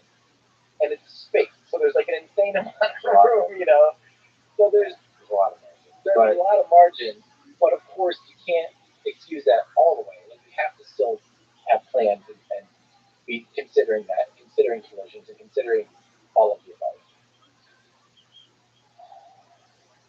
When do you think the first human being will step foot on Mars? You don't like timelines, but is this something? And you're very much focused on kind of the short term of incredible progress that's happening, and then the full sense. But there is the Mars plan that is the origin of the commercial spaceflight effort. Do you still see and dream about that? Let me be clear that I don't want to go to Mars, but I do think if you're making me guess a timeline for when humans will walk on Mars, even a year ago I still would have said by the end of 2020, like 2020 decade. So by December 31st, 2029, humans will walk on Mars. I'm starting to think that's still too optimistic, but I definitely think by 2040. I for sure think that. And I really think it's hard to predict that curve, that project out that curve. We're going to go from feeling like it's impossible, it could be another, by the end of the decade, JFK type moment, especially if China steps up for the space race. It could be like, all right, NASA kind of says, all right, this Elon fella, really makes us a gigantic effort. Well, and if Starship works out as planned, and as NASA has invested in human landing systems, they're relying on SpaceX to land on the moon. SpaceX can land on the moon, they can land on Mars. Now, whether or not the life support, the human considerations of long-term spaceflight missions and high radiation and blah, blah, blah, blah, refueling on Mars is a huge, huge, huge deal. They definitely could send a Starship to Mars and land, ideally land in one piece on Mars. As soon as they can land on the moon, they can land on Mars. I mean, those two things are very. In some ways, Mars is almost easier. If you can use the atmosphere to slow down. It actually doesn't take that much more delta V to actually land on Mars than it does on the moon. You don't have any. You have to first get out to the moon, then orbit the moon. You have to slow down every one of those maneuver change. Then you have to lower your orbit until it coincides hits the moon. And if you slow down enough to not explode when you hit the moon, there's a lot of delta V there, a lot of change in velocity. Mars is actually, by the time we kind of crunch the numbers, it's relatively similar. It's just a lot more difficult, timeline-wise, and accuracy, and all of these other communications. There's a lot of other things obviously involved. I'm glossing over making that easy. It's not, but I think there's a real decent chance we could see a Starship vehicle land on Mars, uncrewed by the end of the decade. I mean, there's also a sociological element. I think you're allowed to take more risks with Mars than you are. We've done the moon, 1969. Yeah. It's been a while. PR-wise, you have to be much safer. Yeah. With Mars, everyone's super dangerous, like super, like so you could take a little more risk, especially with the mission. But actually, just going back to the moon landing, Apollo 11 mission. We haven't talked about the amazing engine there, but again, the romantic questions. When you look back at that moon landing, one small step for man, one giant step for mankind. What do you think about that moment in history? Do you go back to that often, or are you focused just like with the cars on the engines? I still, when I need inspiration, I rewatch this documentary called "When We Left Earth." I think it was Discovery Channel did it. 6-part episode. It was narrated by Gary Sinise. Phenomenal overview of the space race, and that will get my juices flowing every time. Every time, just it's so well done, and it really just summarizes that program so well. And and beyond, it goes all the way to the space shuttle. But yeah, when I watch footage of humans walking on the moon, it's just I can't believe we're dumb enough to do it with the technology we have, and the risks they took to do it, and the insane engineering that it took to do that is just absolutely astonishing. The amount of sheer logistics of what it took to do it with the technology we had back then is how we have so much money and effort and energy and time and resources, human resources to do this. It's just the uniqueness of the computers they had back then.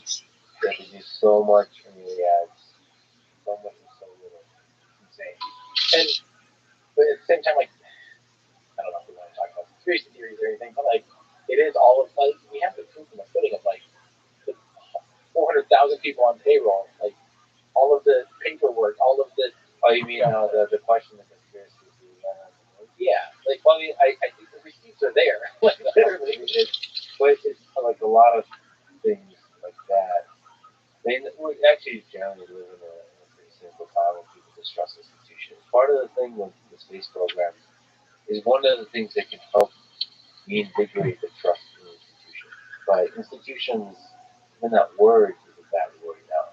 Institutions mean a bunch of humans get together and do big things together. Yeah. Yeah, but if I was conspiratorially minded, it's how the hell did humans do that? So I think that's a very cynical take, unfortunately, but it's still an incredible one. And also, there's until you look at the receipts, there's a kind of like a rationale to that kind of conspiracy theory because so much pressure was put on the space race, the PR, to be the winner. So it makes sense that you might want to try to take shortcuts and take things, propaganda, different kinds of messaging. I'm sure stuff like that was happening. Some kind of little, adjustments here and there to present things better and so on. But ultimately, the actual engineering project of landing on the moon, the fact that humans did that, it is sad that we didn't have better ways to record it. And as I watch SpaceX efforts, Blue Origin, and these efforts, it's still not trivial to record the how just amazing, awe-inspiring space is. Because it's it's like Elon jokes about space does look fake. Yeah. I think there is some element of it where you have to be there to experience it really, and I don't I think it's it's currently still an unsolved problem of how do you capture all of that. I mean, you're one of the early people that are part of the crew that is exploring that very question. I'm sure you won't find all the answers, but you will start to say, how do we convert this into a visual format, into some kind of format that captures the magic of it? 100%. And that's a perspective thing that I think about all the time. I'll do a lot of thinking about what is the thing that's reacting to people? Is it the sound? Is it the perspective? Is it seeing a little tiny human next to a landing leg that makes me go, oh my god, this thing's huge. I'm just reading, and digesting that, trying to help to convey that as best as possible. Because the stuff that we are and have worked on is so cool. It's so exciting. and it's so important, and like actually, you know, so much bigger than any one of us, physically and metaphorically. It's just so. It's just, I wish everyone had that experience and had that mindset. And that's the cool thing that you're like smack in the middle of solving that really difficult and fascinating problem. How do you capture that? How do you inspire? That's not just that's your communication about. I find specifically for myself that I get most excited about the movement. So I learn the ins and outs, and I learn all the little problem solving, and you know, the cool, like, oh my god, they had to do what to make it work? Wow, that's amazing. And I try to just always go back to that thing of like, what can I teach myself? Like, on every video, I expect that I learn something, no matter what. Like, no matter how much I think I know about something, at the end of the day, if I'm not learning something, I can't do it, you know? And I always think that people get excited when they have questions answered for them. Let me ask you a couple of quick out there questions that I have to. I heard myself trying to ask you. So first, let's talk about nuclear. So out there, it's interesting propulsion right here. So what do you think beyond the chemical engines that we talked about? What do you think about using nuclear fission for propulsion? We already have thermal nuclear reactors. There are nuclear engines that have been tested both by the United States and Canada that were 100% valid, like totally ready to go, efficient, super awesome. Yes. Hardcore yes. And what they're using is, basically a fusion reactor. You're flowing hydrogen through it and heating up the hydrogen, taking it from liquid to gas. You know, and by heating it up, you're adding energy to the balance, and then you're literally just using that now steam hot hydrogen and flowing it through the valve. And you also have to use that energy to spin the pumps to still pump the thing, so you're still kind of using like a lot of those tricks you're using, but instead of a chemical reaction, you're literally just using nuclear fission to heat up propellant and do the same thing. And at the end of the day, you end up with like 800 to 900 seconds double that of chemical propulsion. Most of that comes just because hydrogen is so light, it's only ejecting hydrogen out of the atom. The lighter molecule is the faster it is, you know, just like if you had a golf ball versus like a bowling ball, you can only physically throw them so fast. Do very well, right? And you have the more potential for a higher exit velocity. Whereas nuclear thermal, amazing. You can just shoot these little hydrogen molecules out crazy fast, crazy efficiently. We already have it. We can do it. Yes. And actually, we're already investing in that. We're looking at it, basically ramping back up. Why haven't we done it yet? And what do you think the challenges are there? Do you think that's an obvious future, or just you see in 50 years we're not using, like we're not using for major projects, like a Starship type of project, we're not using chemical propulsion? So getting off Earth, you always want to use chemical propulsion because the gas becomes irradiated. Like you don't want to, and actually the thrust of the Earth they're very heavy nuclear reactor. Like they're really, the reason we kind of give up on it is they're really most useful for a chemical engine. If you're trying to get a big, like if you're trying to send a huge payload off to Mars, nuclear thermal is amazing. It still could be beneficial even going to the moon. You know, like in an Earth-Moon system, you could use nuclear thermal very effectively. It could be a great choice. But it also, that starts to get into that trade of like, we just kind of use a little bit bigger rocket and fly a normal, you know, it's that whole trade thing. But another reason why we kind of stopped using them, the one that the United States developed, Minerva, was so heavy, only a Saturn V could actually lift the stage, like the upper stage. So we replaced the S-4B with a nuclear terminal, like the Minerva engine. The Soviet Union developed one about 1/10 the size and thrust that was small enough to fly a proton rocket. But neither of them ever flew. Both of them have been tested and like thumbs up, ready to go. Which is just a huge thing. They could unlock a lot of interplanetary potential and falling out, which potentially interstellar loss. I don't think nuclear thermal. We're not quite getting there. But then you get into like nuclear pulse drives and things where you're literally like basically ejecting a bomb off the back of your rocket and exploding and having like a shock absorber and pogo sticking your way out of the solar system. That's I mean by all physics, sure. There's nothing wrong with that. Not breaking any laws of physics, and but I just don't see us getting to that need anytime soon. I don't think we're going to go travel. Yeah, I mean that's. I think we're going to want a better understanding of physics. Well, yeah, do you have a hope that maybe theoretical physics will open the door to some exciting propulsion? Yeah, I do. I think we're still at the very infancy of our understanding of everything and how things work. And 100 years ago, it would be stupid to try to predict the things we know today. And who knows? Like even when I think about things like James Webb, looking deeper into our solar system than ever before, and physically being able to see objects that have not even been able to see before. Being able to study black holes, for example, and better the stuff that's happening outside of black holes, at the edges of black holes, and how the information is stored, the holographic principles. There's so much weirdness around black holes. Yeah. So around where gravity starts bending light, it's like, all right, we get to look at that now and start to wonder, like, what is going on? And how can we, like, use that somehow?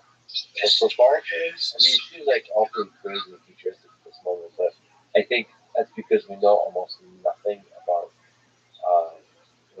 those kinds of objects where the general relativity and quantum mechanics start to uh, have to be both considered to describe those kinds of objects. And as we study those objects, we might figure out some kind of unification thing that will allow us to understand maybe how to use black holes for propulsion. Like, I say a lot of crazy things, but like basically. But the point is, it'd be stupid for us to even guess about things we don't even know about yet. You know what I mean? Like, and so therefore, I'm not going to say that the best option for interstellar travel is nuclear drives. Like that could be like someone saying, in 1600s, the only way to fly is by strapping 1,000 birds to your head. But that said, I mean, everything's being read. Human history is like at the beginning of the 20th century. This is nothing. There's brilliant people that said we basically solved. Right. If you talk to most physicists, I think they're going to say like we pretty much solved. Like the standard model describes physics extremely accurately. General relativity explains the cosmos as we observe them extremely accurately. Whatever. Yeah. But outside of that, so like we basically solved like where are you going to find gaps in knowledge that are going to somehow create warp drives or something like that, or wormholes. But it seems like throughout history, we prove ourselves wrong time and time again. Yes. No, this is well outside of any of my knowledge base. So I want to make sure that if I say anything stupid, it's because I'm just a peasant here in physics land. But yes, we're all peasants in physics land. But I really just think like it's very humbling that we're still using chemical propulsion and variants of like ejecting mass to propel ourselves. And no matter how you get at it, and I think someday I would expect that our species has figured out a way to get along. Gotta ask you another wild question. What do you think of Bob Lazar, who claimed that he worked at and saw in Area 51 a propulsion system fueled by, quoting here, fueled by an antimatter reactor, which used as fuel the chemical element with atomic number 115. At the time, it wasn't synthesized. It was later in 2003 synthesized, named moscovium. He said that the propulsion system relies on a stable isotope of element 115, which allegedly generates a gravity wave that allows the vehicle to fly and to evade visual detection by bending light around it. No stable isotopes of moscovium have yet been synthesized. All have proven extremely radioactive, decaying in a few hundred milliseconds. One, do you believe him? Which I find him fascinating because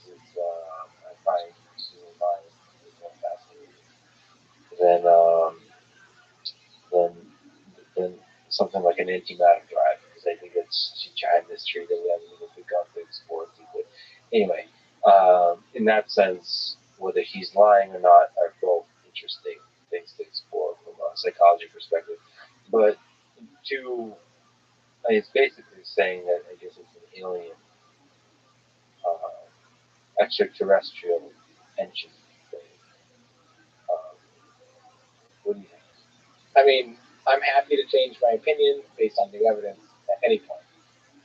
I have, like, This guy sucks. Why are we sending this asshole and Steve Aoki to fucking space? I'd be sending Rabbi Rothschild and another part of me pillows. Feels like this is exciting and fun to think that this is all real. And then another part of me goes, why? How good is this guy at lying and making stuff up? Is it all really good? Like, good storytelling, good, like, I don't know what to think, honestly. I don't know. I'm really very skeptical about anyone explaining anything like this. Like, I mean, my radar is like screaming at me, like, this is all full crap, you know. But I'd say, like, there's still a part that's like, yeah, that is kind of cool. How did you know that? And, like, you know what I mean? It's like, I'm conflicted. I think you're actually in the best kind of place, because it's, I'm afraid of being the kind of person that hears something like that and says it's definitely, he's definitely full of crap, and basically close my mind off to all that stuff. I'm afraid of being somebody who closes my mind off to a thing that's actually a early thread to a brilliant, to a future, to a fascinating solution to a mystery. So, but in this case, I mean, I have so many red flags from a psychological perspective that but again, outside of this particular individual, I do wonder if aliens have visited us. I think aliens are everywhere. I think the universe is teeming with alien life. And it's so difficult for me to specifically understand, given how life finds a way here on Earth, just everywhere. In the entire history of life on Earth, from the very origin of life, it seems to be damn good at doing its thing and evolving to get better and better and better at doing its thing. Now, there could be some special aspects to the origin of life itself, which is completely not understood. Maybe the true magic is in the origin of life.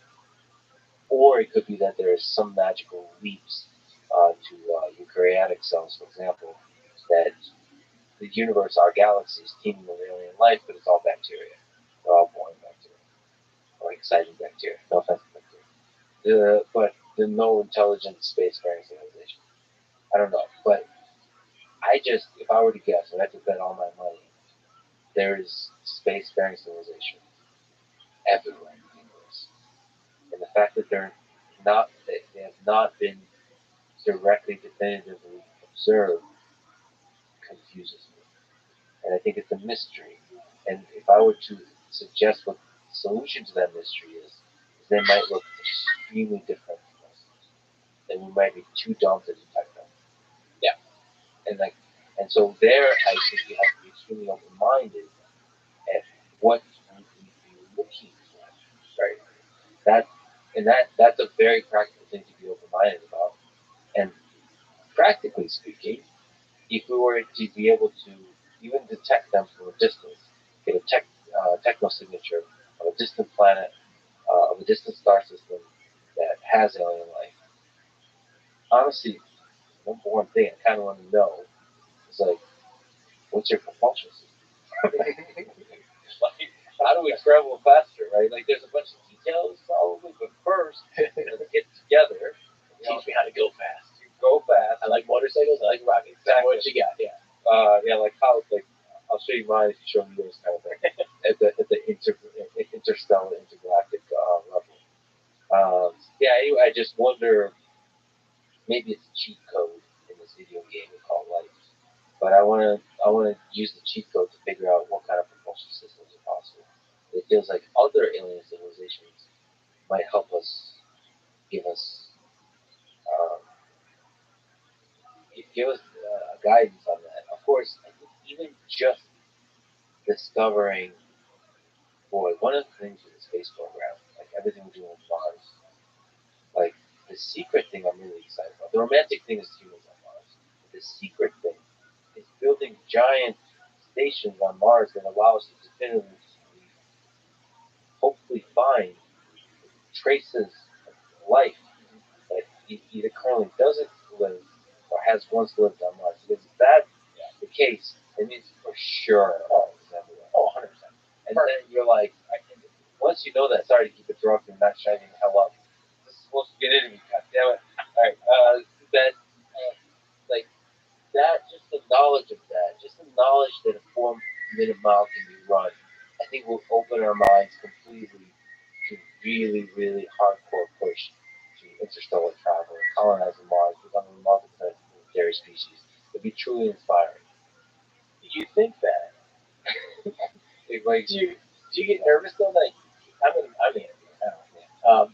Don't you get nervous that we could make spectacular discovery on Mars that not only has there been life, there's actually like pretty advanced micro, or multicellular life totally thriving in certain regions. We just hadn't visited yet. Mars and making some discoveries that relatively large percentage of people simply wouldn't believe it. They think it's all 100% fake, and that they're just doing it to control us, and that blah blah blah. Like, we could make the most important discovery in human life, like in all of human existence, that we're not alone in this universe.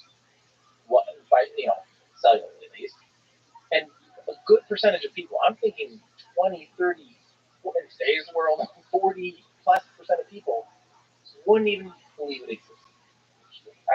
It's a very important thing to think about, especially as an educator like yourself. I think the current citizens or institutions in science is temporary. I think they're basically, the internet woke up, the internet smells bullshit, and it looked at, sorry, not being ageist, but saying older scientists, and they looked at them and they kind of said, you're kind of full of shit. You got a lot of ego. You speak down to everybody. You're not very good at communicating. I think there's a lot of truth to what they're saying, and I think the young scientists that are coming up will be much better at not being full of shit, being authentic, being real, not treating people like they're children they can't possibly understand, like taking it very seriously. That there's a lot of intelligent people out there that are curious, that are just full of desire for knowledge, like being transparent about all the uncertainties of scientific process, all the tensions, the conflicts, all of that. And I think once we fix the science communication system adapted to the internet, I think that won't be an issue. I hope. I mean, that's why people like you are really important. Like, communicate with authenticity. But yeah, that's definitely something to think about. I mean, yes, the early the scientists too, like the Foster discovered on Venus, was like they're extremely skeptical always. So definitely there'll be a lot of skepticism. And it depends what it looks like. If it kind of looks like, this thing kind of looks like bacteria back on Earth. Yes. So it means contamination is very difficult to avoid in general. But if the thing looks like fundamentally different, then you're like, all right, like totally different DNA, RNA. Like, this is not. We would never observe this ever. Yeah. Then you're like, all right. Of course, so that another promising thing that's difficult to be definitive about, but we'll just get better and better direct imaging systems. There's now, I don't know how many, but dozens of planets are being discovered outside of our solar system. There's moons being discovered, there's Earth-like planets being discovered. So, like, all of that, if you do direct imaging of those planets, more and more and more, there could be some gigantic. Listen, if there is like a card chef like Type 2 civilization, we're going to see the damn thing. It's going to be producing a lot of, it's going to be radiating a lot of energy. So the possibility of detecting some of that also, I'll do the possibility with something like James Webb Telescope, like those kinds of efforts, that starts becoming a reality. Have you read Andy Weir's Project Hail Mary? I am not, no. You're going to love it. Like, it is basically almost answering that, like, how could they not see us type of thing, almost, where he creates this incredible. I don't want to spoil anything, but it's just this sense that like we can have totally different perspectives with mailing rates and not even consider that the two of us are coexisting. Yeah, I don't want to spoil anything. It's really, really, really worth it. Oh, you mean a different perspective? Like the aliens have a different perspective of humans? Yeah, like we just like it's this visual like someone could see in X-ray, etc. And just the way we even come to the same perspective, like looking and observing, is just so different fundamentally that like we could. I mean, it's not quite like that. It's not like it's like they were actually on the moon and we're like that. But it's such a unique and incredible story. I think it's the best science fiction I've ever found. I can't say that a bunch of stories, but this is my science fiction. So 0-30. I really like going through weird smoke, and that well, that sounds like I'm really worried about that. It sounds like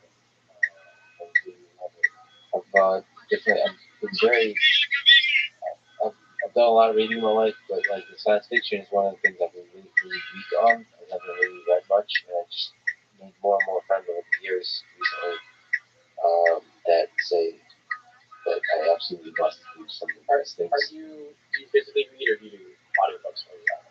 Both. I do both. Yeah, but physically I sadly don't. Kindle. Right? Yeah. But while I run, I also do. I do both. I do about on a normal day, especially now that I've been really focused on reading. It's about 60 minutes of reading on a Kindle, and 1 to 2 hours because I run about 2 hours when I don't have like other stuff. Like today, I won't run. So it's about 3 hours. So on average, I would say 2.5 hours a day. And audiobooks are just they're a little slower. They can, especially for the classics, they can capture some of the magic of the deep voice, usually a British accent. I love it. I also read that a book on propulsion like 2 years ago. I remember, but I remember that was extremely difficult. It was a mission. It was very difficult. I see. I don't read. I listen while I'm on road trips or running and stuff like that too. So I swear there's probably 40 or like not 40, 8 minutes of we tried GMZ 15, 13, BM 412, RMNL mitral muscle hydrogen for like I swear it's multiple minutes. It's really one trial on something because there's just so many different chemicals. I don't know. It's almost a joke. I literally audibly laughed out loud listening to it. I'm like, this is so ridiculous. I'm sure it makes sense reading it, but like listening to it is just hilarious. But it's great though. What do you think of some of the challenges for long-term space travel? Why are you taking me out of this stuff, the biological stuff? Fucking douches. Okay, we're not going to do this. So let's fuck with this. And out in space over periods of actually the effects on the human body, even the radiation, over periods of months and years. Yeah. I think realistically we have a really good handle on what the effects are, and we actually have the solution to like everything. It's just whether or not we can, like for instance, one of the low Earth orbit, one of the biggest challenges eventually after long-term space travel is bone density loss and not having gravity. You actually have issues with a handful of things, and artificial gravity is easy in terms of relatively easy in terms of space flight. You can have two vehicles just tethered together and just spinning, given enough distance and enough spin velocity, and you can get one G like relatively easy. We're talking again relatively easy, especially after talking about theoretical physics. Like that's easy stuff. We haven't done that yet, but like there's no reason why we can't produce artificial gravity if we say that that's a big enough hurdle that we absolutely have to overcome this. Okay, cool. We'll just spin up two vehicles that are going to Mars, and people will have. But that's the thing. Mars is only about, we'll say, 6 months. There, then you're hanging out on Mars. You have 38% of gravity, and then 6 months ish back. People live on the International Space Station at 6 months stints. We've had people for basically a year up on the International Space Station. It's not like it's not life altering. Yeah, you have a couple days of not being able to walk very well, and you do have some bone density loss and some other concerns. But like again, that's it's solvable. I think the first missions to Mars, I think we'll probably do the trade. Is it worth it to like land on Mars and have a crippled crew that can't even physically stand yet, for a day or two before they get their, feet from underneath them? Or is it, do we need to spin up two spacecraft or, a tether and have, like, you can't do it like Starship, even though it's 30 feet wide or 9 meters wide. If you spin it on that one axis, that's not enough space to get 1G without your feet and your head being at two different velocities, so you really sick and you always feel like you're falling. Your brain will tell you that you're falling constantly. But then again, okay, so this is the whole thing. And I don't know if we don't really have the data yet on like going from 0G. We know the effects of that. We know the effects of 1G really well. That's our majority of our data set. But we don't really have much data on the long-term effects of 1/6 gravity, like on the moon, or 38% gravity. Is 1/6 gravity actually enough to counteract 95% of the effects of low gravity, or is it 15? Is it 1/6? Is it like a linear thing? Is 38% gravity totally 38% as bad as one, or whatever? Is it a flat? Like, where is it on the scale? There's things you don't need anywhere near 1G of gravity to counteract the bulk majority of these problems. You have 0.1G or whatever is the right compromise of vehicle complexity and human biology and all of these other effects. It's absolutely a solvable problem. That is, and we figure some of this out through this conversation, 100% along the way. Yep. One of this is back to my dating life. I think one of the essential fundamental research questions that I'm talking about is the dynamics and the details of how you have sex in space. Asking for a friend, of course. There literally is some work on this, right? Because like, if you think about long-term space travel, sex is so like there's the recreational aspect of sex, but the most important aspect of sex for long-term space travel is procreation, and also the full biological cycle of that, so from the embryo to the development of the baby, to giving the birth, and all that kind of stuff.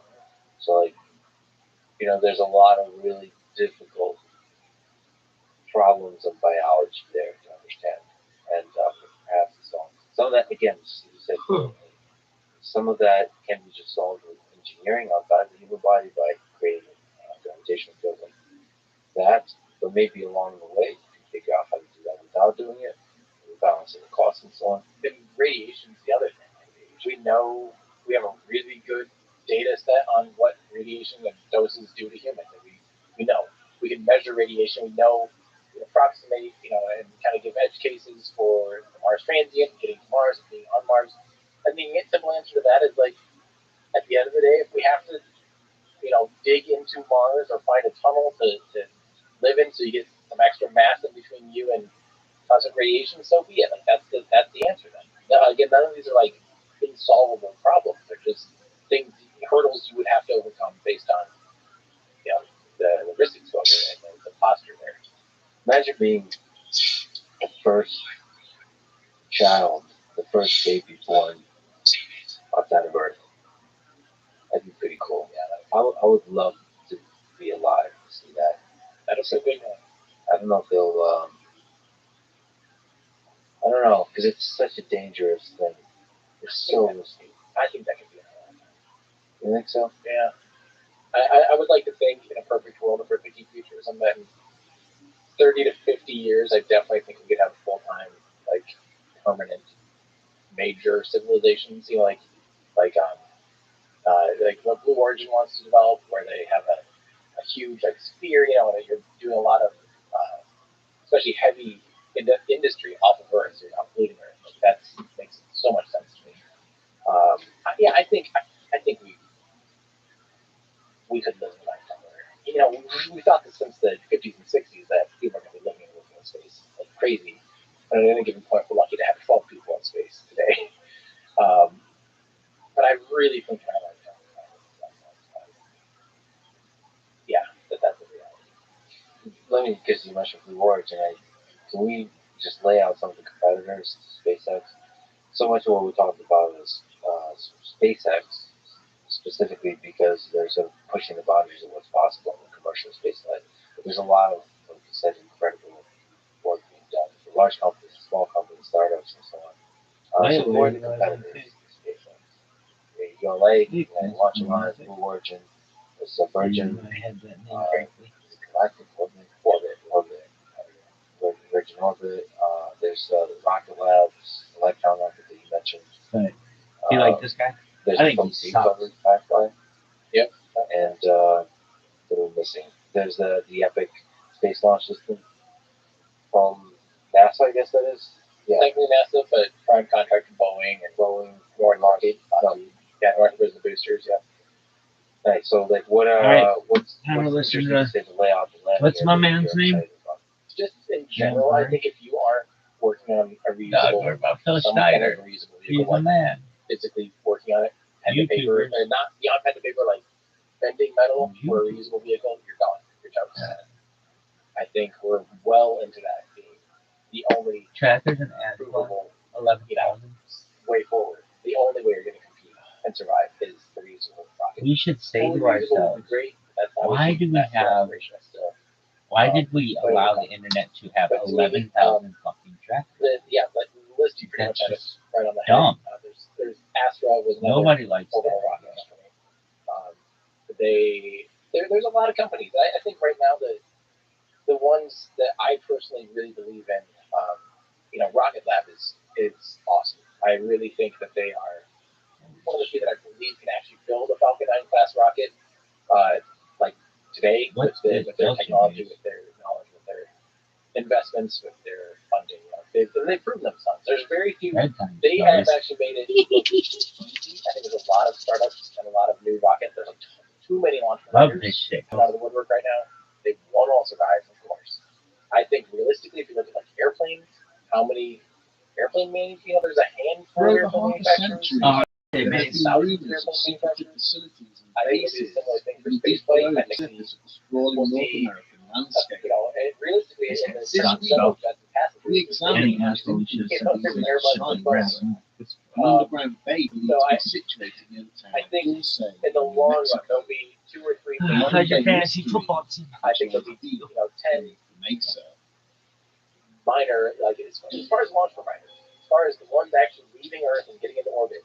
I just don't think there's a ton of room for individuality. Yeah, I would love to see it like a really serious competitor to SpaceX. I don't know if you'll like is quite what I quite like. I think let me say this: ULA has all of the potential, but just operationally, they're Lockheed Martin and Boeing's like rothschild. Yeah, they're kind of set up in a far too traditional manner, where they just really aren't given the opportunity to innovate like a lot of these startups are. So Rocket Lab is a little bit more of that nature. What do you think about bringing his patrol car to a halt? Gabriel Valdez stared out through the driver's side window of the dark mass, lying not far from the side of the road, and then cursed under his breath. For the briefest of moments, so I guess the meme he tried to convince himself that the most sensible course of action would be to simply drive on, away from this place, and to ignore what he had seen. It doesn't matter because, And yet his curiosity urged him to exit the vehicle, to conduct a close inspection. You know memology is going to keep you out. You know it. With a heavy sigh, the patrolman used his radio to inform the dispatcher of his location, before opening the driver's side door and making his way against the road. Deep down, he had known what he would find before he even reached the car. A cursory inspection confirmed that his cadaver had been left, just like the others he attended upon. A series of diamond-shaped indentations had been carved into various points behind, several layers of skin having apparently been removed in a fashion. The creature's eyes, nose, and tongue were missing, despite there being no sign of any wider degradation having taken place. It was almost certain that the reproductive ones would be absent, as well as a number of other peculiar internal organs. just how all quickly removed they and were can presented as a I think clean 3D and printing a rocket sterile is manner. dumb. I think As he iterating with stood 3D printing on a regarding the rocket lack is of any brilliant. tracks or Because disturbed you can literally foliage on the take ground software surrounding and the have animal's like corpse, very little, Valdez now upload a became file aware and of have the it low just rocket. rumble of an That's approaching vehicle. amazing. So in terms of Looking up long-term from the grisly iterative scene, process, he if caught we're sight really of a talking about 5-ton getting truck around running painted in army and just seeing camouflage, where the heading action along the takes, highway I think that's towards about him. as good as you can get. I think what The SpaceX transport is began to Starlink slow and as this it approached the deal point probably where he'd left his also a control very valid car. solution. Its So I occupants really returned the think that they have questioning the gaze he had engineering offered as they passed, before it and flew away again, at Rocket greater speed. I adore what they work on. And As he watched the dust like cloud thrown everyone, by its there's a caveat passing here that dissipate, everything takes longer. Valdez Anything found any himself company tells you is 2 or 3 experiencing times cold longer. burst Just period. emotions, Rocket Lab's no different. confusion, But I really, they're working a on a small Neutron degree of rocket fear, that's going to be, but most I of think, all, 8,000 to he felt 15,000 kilograms. directed towards those he blamed for the death of this creature, right along with Falcon 9, and the hopefully. deaths of all the Further slain neutron animals he would had be found in made. recent Yep, months, so that's like kind and of the wider It's not falsehood some that kind their of fascinating slaughter had been used to perpetuate. No, but they The are using, lie they're also using fabricated that for name. one purpose, and one purpose only, I just think it's a really, to keep seems like local a great residents away rocket, from the and neighbouring mesa, assuming they can actually get it the fear flying that in 2 or something 3 years, I resided think they're there, going to be which neither here to he stay, nor any other earthly I power figured this right now. I'm editing a could video hope from to an interview with protect them Stoke from. Aerospace out in Washington. It's just one of The these town companies of that Dulce they have a in New long Mexico way. would not They're come into doing existence What until the the end fuck of the happened 20th here? century, when US authorities ordered the local Apache tribe to settle itself permanently in one the place. idea they're working on. The area's Native American population duly complied with this instruction, One of forming the the coolest Hickory towns Apache I've ever seen. reservation, Are you going to cover it? around which the Yeah. town would eventually be established. Because settings. Depending on what For the next century and a half, I'm actively the editing that. inhabitants of this small backwater community So would live their cool. lives It's in like- relative peace, It's a short distance from And, the slopes of the adjoining if they Archuleta can actually get it to Mesa. work, I can see them working. I can for sure. There had always been tales of high strangeness associated with the region, from weird light anomalies witnessed in the night sky to Bigfoot-like creatures seen wandering the The 2 swamp. guys, the CEO, the co-founder. But by the late 1970s, the looming shadow cast by this towering mountain peak began to take on a sinister connotation, They developed engines with the that were already discovery of there, a series of bizarre cattle mutilations. Following several complaints by ranchers and farmers to the local police department, insisting that someone or something was slaughtering their livestock, 70 times. an officer by the name of Gabriel Valdez was ordered to investigate the matter. And that was on average. But after visiting Well, the like affected days off, properties, time off. the investigator often returned to his Over superiors twice a with day on far more average. questions than answers. That's insane. So Usually, I love that. only one And I animal hope in the that- herd which were targeted had been But they're also affected, topical. and it had been dispatched in a manner which seemed to discount the involvement of any natural They've predator. already got kind of a traditional aerospace. Although key sensory and internal organs had been removed from the carcasses, there were never any indications that the flesh had been consumed by a And it's potential one of the only attacker. other commercial providers for the In International Space fact, Station. And Northrop Grumman is These very bodies would remain untouched by scavengers for weeks after the event, solid a rocket phenomenon boosters, and previously unheard of By in this ironically, harsh and the current unrelenting Antares environment. is reliant on Russian engines. The report submitted by Officer Valdez also highlighted the lack of disturbance in the soft and sandy ground surrounding the remains, Some offering US no hint as to propulsion who stages, so or they what actually was are responsible. partnering with Firefly. Due to the discovery of shattered bones in some cases, First stage built the entirely on suggestion Firefly. that the bodies I had been Firefly dropped from a already great has height was something that had gone to be questioned over at It actually some length.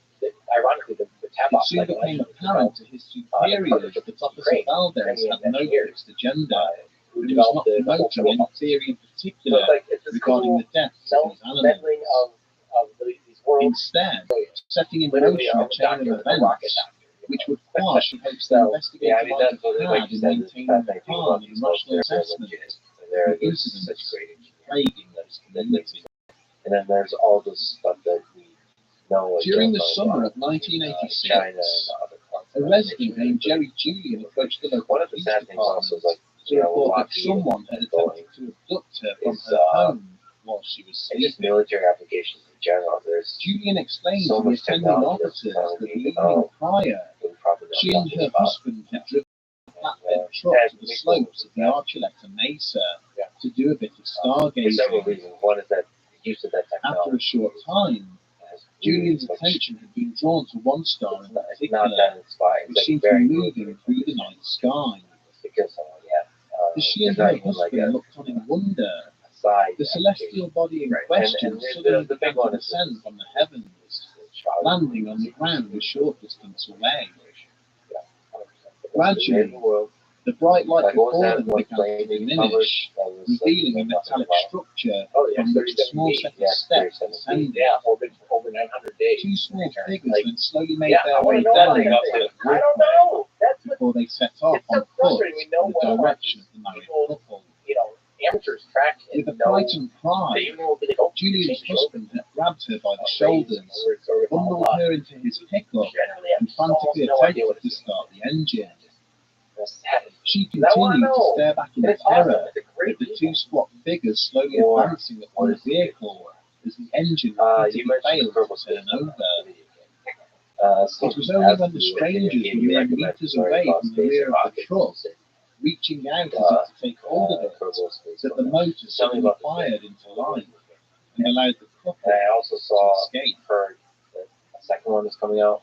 So Later that night, having decided not to report the you know, I've matter, been playing more the games couple had recently. gone to bed, Because games only are for Julian to awaken in the early hours of the morning life is awesome. due to a strange tugging sensation. Why should I play this game? If you want to Looking learn down about towards the rockets, bottom of how her to bed, fly, how to build, she how to could get see over, two how to get on shadowy the planet, figures, there's no identical better to way those she had witnessed emerging from the strange What is craft this fucking earlier bullshit? that night. You actually like, It's like Suddenly SimCity realizing she could Microsoft Flight feel her Simulator sheets being pulled off the bed to expose her so lower you get body, to like, Julian you attempted design to the rocket. scream, Yeah. but nothing Yeah. more Yeah. than an It's- awesome raspy okay, sound so I started emerged playing it from her in mouth. Everybody like just 2014, disappeared. around This quiet as I'm like whimper, falling however, asleep. had been And I sufficient to became awaken her obsessed. sleeping Like husband, literally at which know, point you- the two figures had immediately take it. vanished. like you get poof, a little When come on. questioned further by federal agents who had been tasked with attending the incident, Julian claimed the existence of these entities was common knowledge amongst the native community. She even went as far to describe a large hole bored deep into the mountain face, hidden away much further up the slopes of the mesa, which she claimed the creatures used to access the those any of those surface. videos up. Oh yeah. There's some of my actually the first videos I ever uploaded. Around the same time that the investigators were taking Jerry Julian's statement, separate claims of a possible alien base And so concealed it's beneath the gameplay Archuleta for Mesa were kind being of a directed podcast towards thing. the local I should get authorities. back into it. Someone here. Security staff at the Kirtland Air Force Base began to receive a string of detailed allegations from a local I tried to come to businessman, next week. stating that he had documented And mysterious He activity is both a above professional and below pole the mountain chain. really knows nothing Paul about Benowitz rockets. was already well Knows known nothing to about the space. senior officers at the base. Sweetest, Following reports he'd submitted to most them fun way. of strange lights in You the know, sky as an above adult his athlete, home bigger in the Four Valleys district of Albuquerque. I love that. He You now know, that's- claimed that that's in addition to the lights he had filmed, he had intercepted mysterious energy Yeah, sources and radio transmissions, and that these were emanating from beneath What the else? mesa. The businessman had also taken Yeah. record of irregular lights across the mountains Like and in a big city. aircraft, photographing anything he deemed out of the ordinary. Get their curiosity going. Invited onto the base to speak in It person, was awesome. Like, he showed them I mean, photos of what yeah, he believed those to are be some of my- paths and doorways cut into the rock, I know miles that away from any probably like existing 20 or road 30 or highway. It is. He drew maps of It's alleged definitely air something vents I and would like to access points, Can you and cited interviews he had game like conducted that, with the owners of mutilated Yeah, so it's cattle technically a different and locals who claimed to have been abducted in the vicinity of the You're on mesa. the planet Kerbin. So there's the But the mud. more details that the impassioned There's a Benowitz second chose to mirror add to this in ad the hoc system briefing, on the planet. the less Guys, credibility this he is was fucking extending by his audience. People reject He began to Well, panic, it's just a little easier. citing It's a little bit discussions smaller. with shadowy government agents, claiming that the extraterrestrials living below the mountain Yeah, oh yeah. were one of three Physics separate are all, species to real visit Earth. Physics. And, I mean, there are But it was the simulations assertion that the all of whole it's floor of like the alleged 1-to-1, alien you know, base for Earth. contained vats filled with It's just human on a organs and easier body scale. parts harvested by the alien Easier. visitors, which saw him ridiculed and finally escorted off the base. So it has a really thick atmosphere. Shortly after this, As the businessman's mental health and coherence continued to deteriorate, he suffered a nervous breakdown. On the advice of doctors, his family applied to have him committed to a psychiatric facility in 1988, seemingly removing any shred of credibility his initial reports to the military may have contained. But perhaps the most amazing aspect of the stories told by Paul Benowitz is that they are by no means the only such detailed allegations of a secret base concealed beneath the town. During the mid-1990s, a former Air Force technician by the name of Thomas Costello went public, confirming that there was indeed a hidden facility underneath the Archuleta Mesa. More incredible still was that Costello claimed that this was not an extraterrestrial base, but one constructed by the United States government, where aliens and human scientists worked together on genetic experiments. Costello related how he had been a U.S. Air Force photographer based as Menace in Las Vegas, but in the early 1970s had been transferred to the secret Dulce base in New Mexico. Whilst there, he was responsible for maintaining the facility's extensive surveillance network and for documenting some of the work being conducted in the laboratories. Costello even went as far as to offer photographic evidence of his testimony of what he purported to be some form of alien hybrid suspended in a vat of fluid in one of the labs. But barely had journalists time to digest his claims that the Dulce base was just one of many such facilities linked by a vast underground railroad network before he disappeared from public view altogether. To do what you do best. However, his claims would later resurface when a further whistleblower came forward, this time from within the ranks of the Dulce Police Department itself. A former reservation police detective named Avery Tafoya, who had been researching the testimony of Jerry Julian, related how he had stumbled across the report written by federal investigators assigned to the case. To his amazement, in addition to the events described by the victim, they had included detailed drawings of a sprawling military facility, exactly where Julian claimed the hidden opening in the mountain was situated. The drawings depicted that the base had 7 different levels, including accommodation blocks, storage facilities, and laboratories. It was also serviced by an underground train network similar to that led by Thomas Costello. Armed with this information, Tafoya stated that he had made a number of attempts to find the mountain and the facility for himself, only to be defeated by adverse weather conditions on each and every occasion. Not to be deterred, he then used a thermal camera to document strange apertures and vents in the system of the mountain, and recorded what sounded like large machines being operated beneath the slopes. Over the years, the United States military has gone to great lengths in denying that Dulce base exists, or that it's part of a network of hidden underground facilities.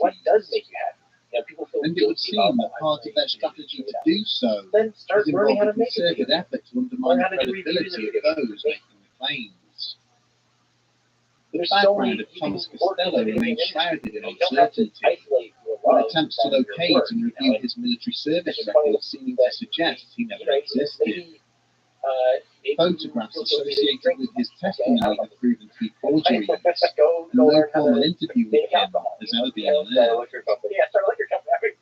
Members of the intelligence community have also come forward and admitted to deliberately feeding false information to Paul Benowitz. It is alleged that having become uncomfortable with his obsession and surveillance of the secure Manzano weapons storage complex, the Air Force invented the fictional Dulce base in order to distract the businessmen. They even claim to have placed machinery and fake air vents on the Archuleta Mesa for him to photograph, in order to convince him that a base existed there and draw him away from genuine military facilities.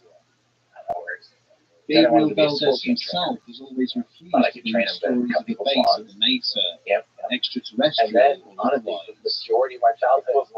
Prior to his death in 2011, the former police officer told his son that he believed it was humans who had mutilated the cattle near the town and not aliens.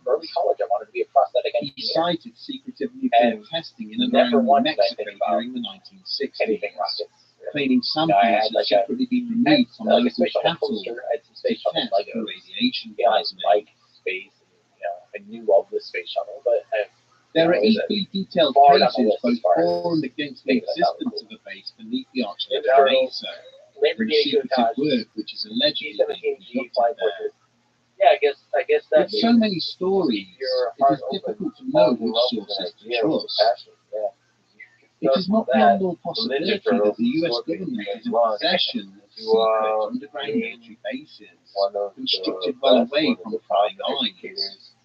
But at the same time, some of the claims attached to them seem so outlandish that they push any notion of their existence towards ridicule. However, throughout this episode, we have deliberately avoided the most detailed and impassioned evidence for such underground structure as also that of a man who claims he was a former worker of the secretive site and had survived a horrifying battle unfolding between human and extraterrestrial forces during the excavation of what would become the eventual facility there.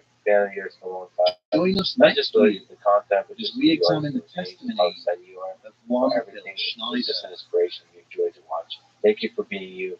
Thank you for doing the stuff you're doing. I can't wait to see what you do next. Thank you so much for talking to me. It's awesome. thank you so much. It's my pleasure. Thanks for listening to this conversation with TikTok. To support this podcast, please check out our sponsors in the description. Now, let me leave you with some words to wish you well. Life, forever dying to be born afresh, forever young and eager, will presently stand upon this earth as upon a footstool, stretched out, drowned in the stars. Thank you for listening, and hope to see you next time.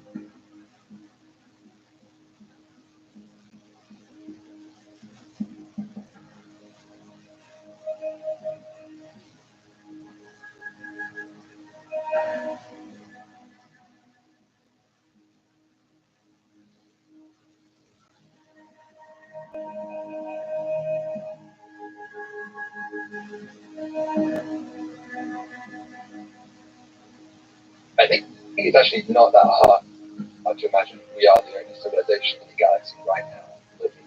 Yeah, that's pretty extant. But there may be very many extinct civilizations. Every civilization has a typical lifetime comparable to, let's say, AI and the demise of our own. That's only a few hundred years of technological development, or maybe 10,000 years if you think about the revolution, dawn of agriculture. Hardly anything in cosmic time span. That's nothing. That's the blink of an eye. And so it's not surprising at all that we would happen not to coexist with anyone else. But that doesn't mean nobody else was ever here. And if other civilizations come to that same conclusion and realization, maybe they scour the galaxy around them, but don't find any evidence of intelligence, then they have two options. They can either give up on communication and just say, well, it's never going to happen. We just may as well just worry about what's happening here on our own planet. Or they could attempt communication, but communication through time. The following is a In conversation our previous episode, we examined reports from various individuals who stated that there was a secret facility buried deep beneath the New Mexico town of Dulce. But we deliberately avoided the testimony of one man, who is arguably the most controversial figure in the allegations surrounding the possible existence of Dulce Base. A man who claimed he was a survivor of the war in the Mesa. This is a Let's Go podcast. To support it, please check out our sponsors in the description. And now, dear friends, here's David. Your research at Columbia is in part focused on what we call cool worlds, or worlds outside our solar system where temperature is sufficiently cool to allow for moons, rings, and life to form for us to observe it. So, can you tell me more about this idea, this place of cool world? Yeah, the history solar system was really dominated by these hot planets. And that's just because of the fact they're easier to find. When the very first methods came online, these were primarily the Doppler spectroscopy method, looking for wobbling stars, and also the transit method. Having sought shelter behind an equipment crate of sufficient size, the lieutenant now tried to take stock of the situation. Planets are interesting. The chemistry in the atmosphere is At least 3 members of his platoon are gone. An example Their of one bodies charred beyond all recognition, following exposure to the horrific weaponry employed by their opponents. And so they have really bizarre Despite this, properties. they had managed to push the enemy force deeper into the facility, as they had been ordered to do so. And if they could just secure the stairway in front of them, the mission would be a success. The machinery of this universe. Waving across the corridor, where 2 more of his team members were sheltering behind another crate, he began to issue a series of orders using hand signals. Moments later, the pair were up on their feet and heading towards the looming metal door, each tightly clutching a satchel charge. Their intention was clear.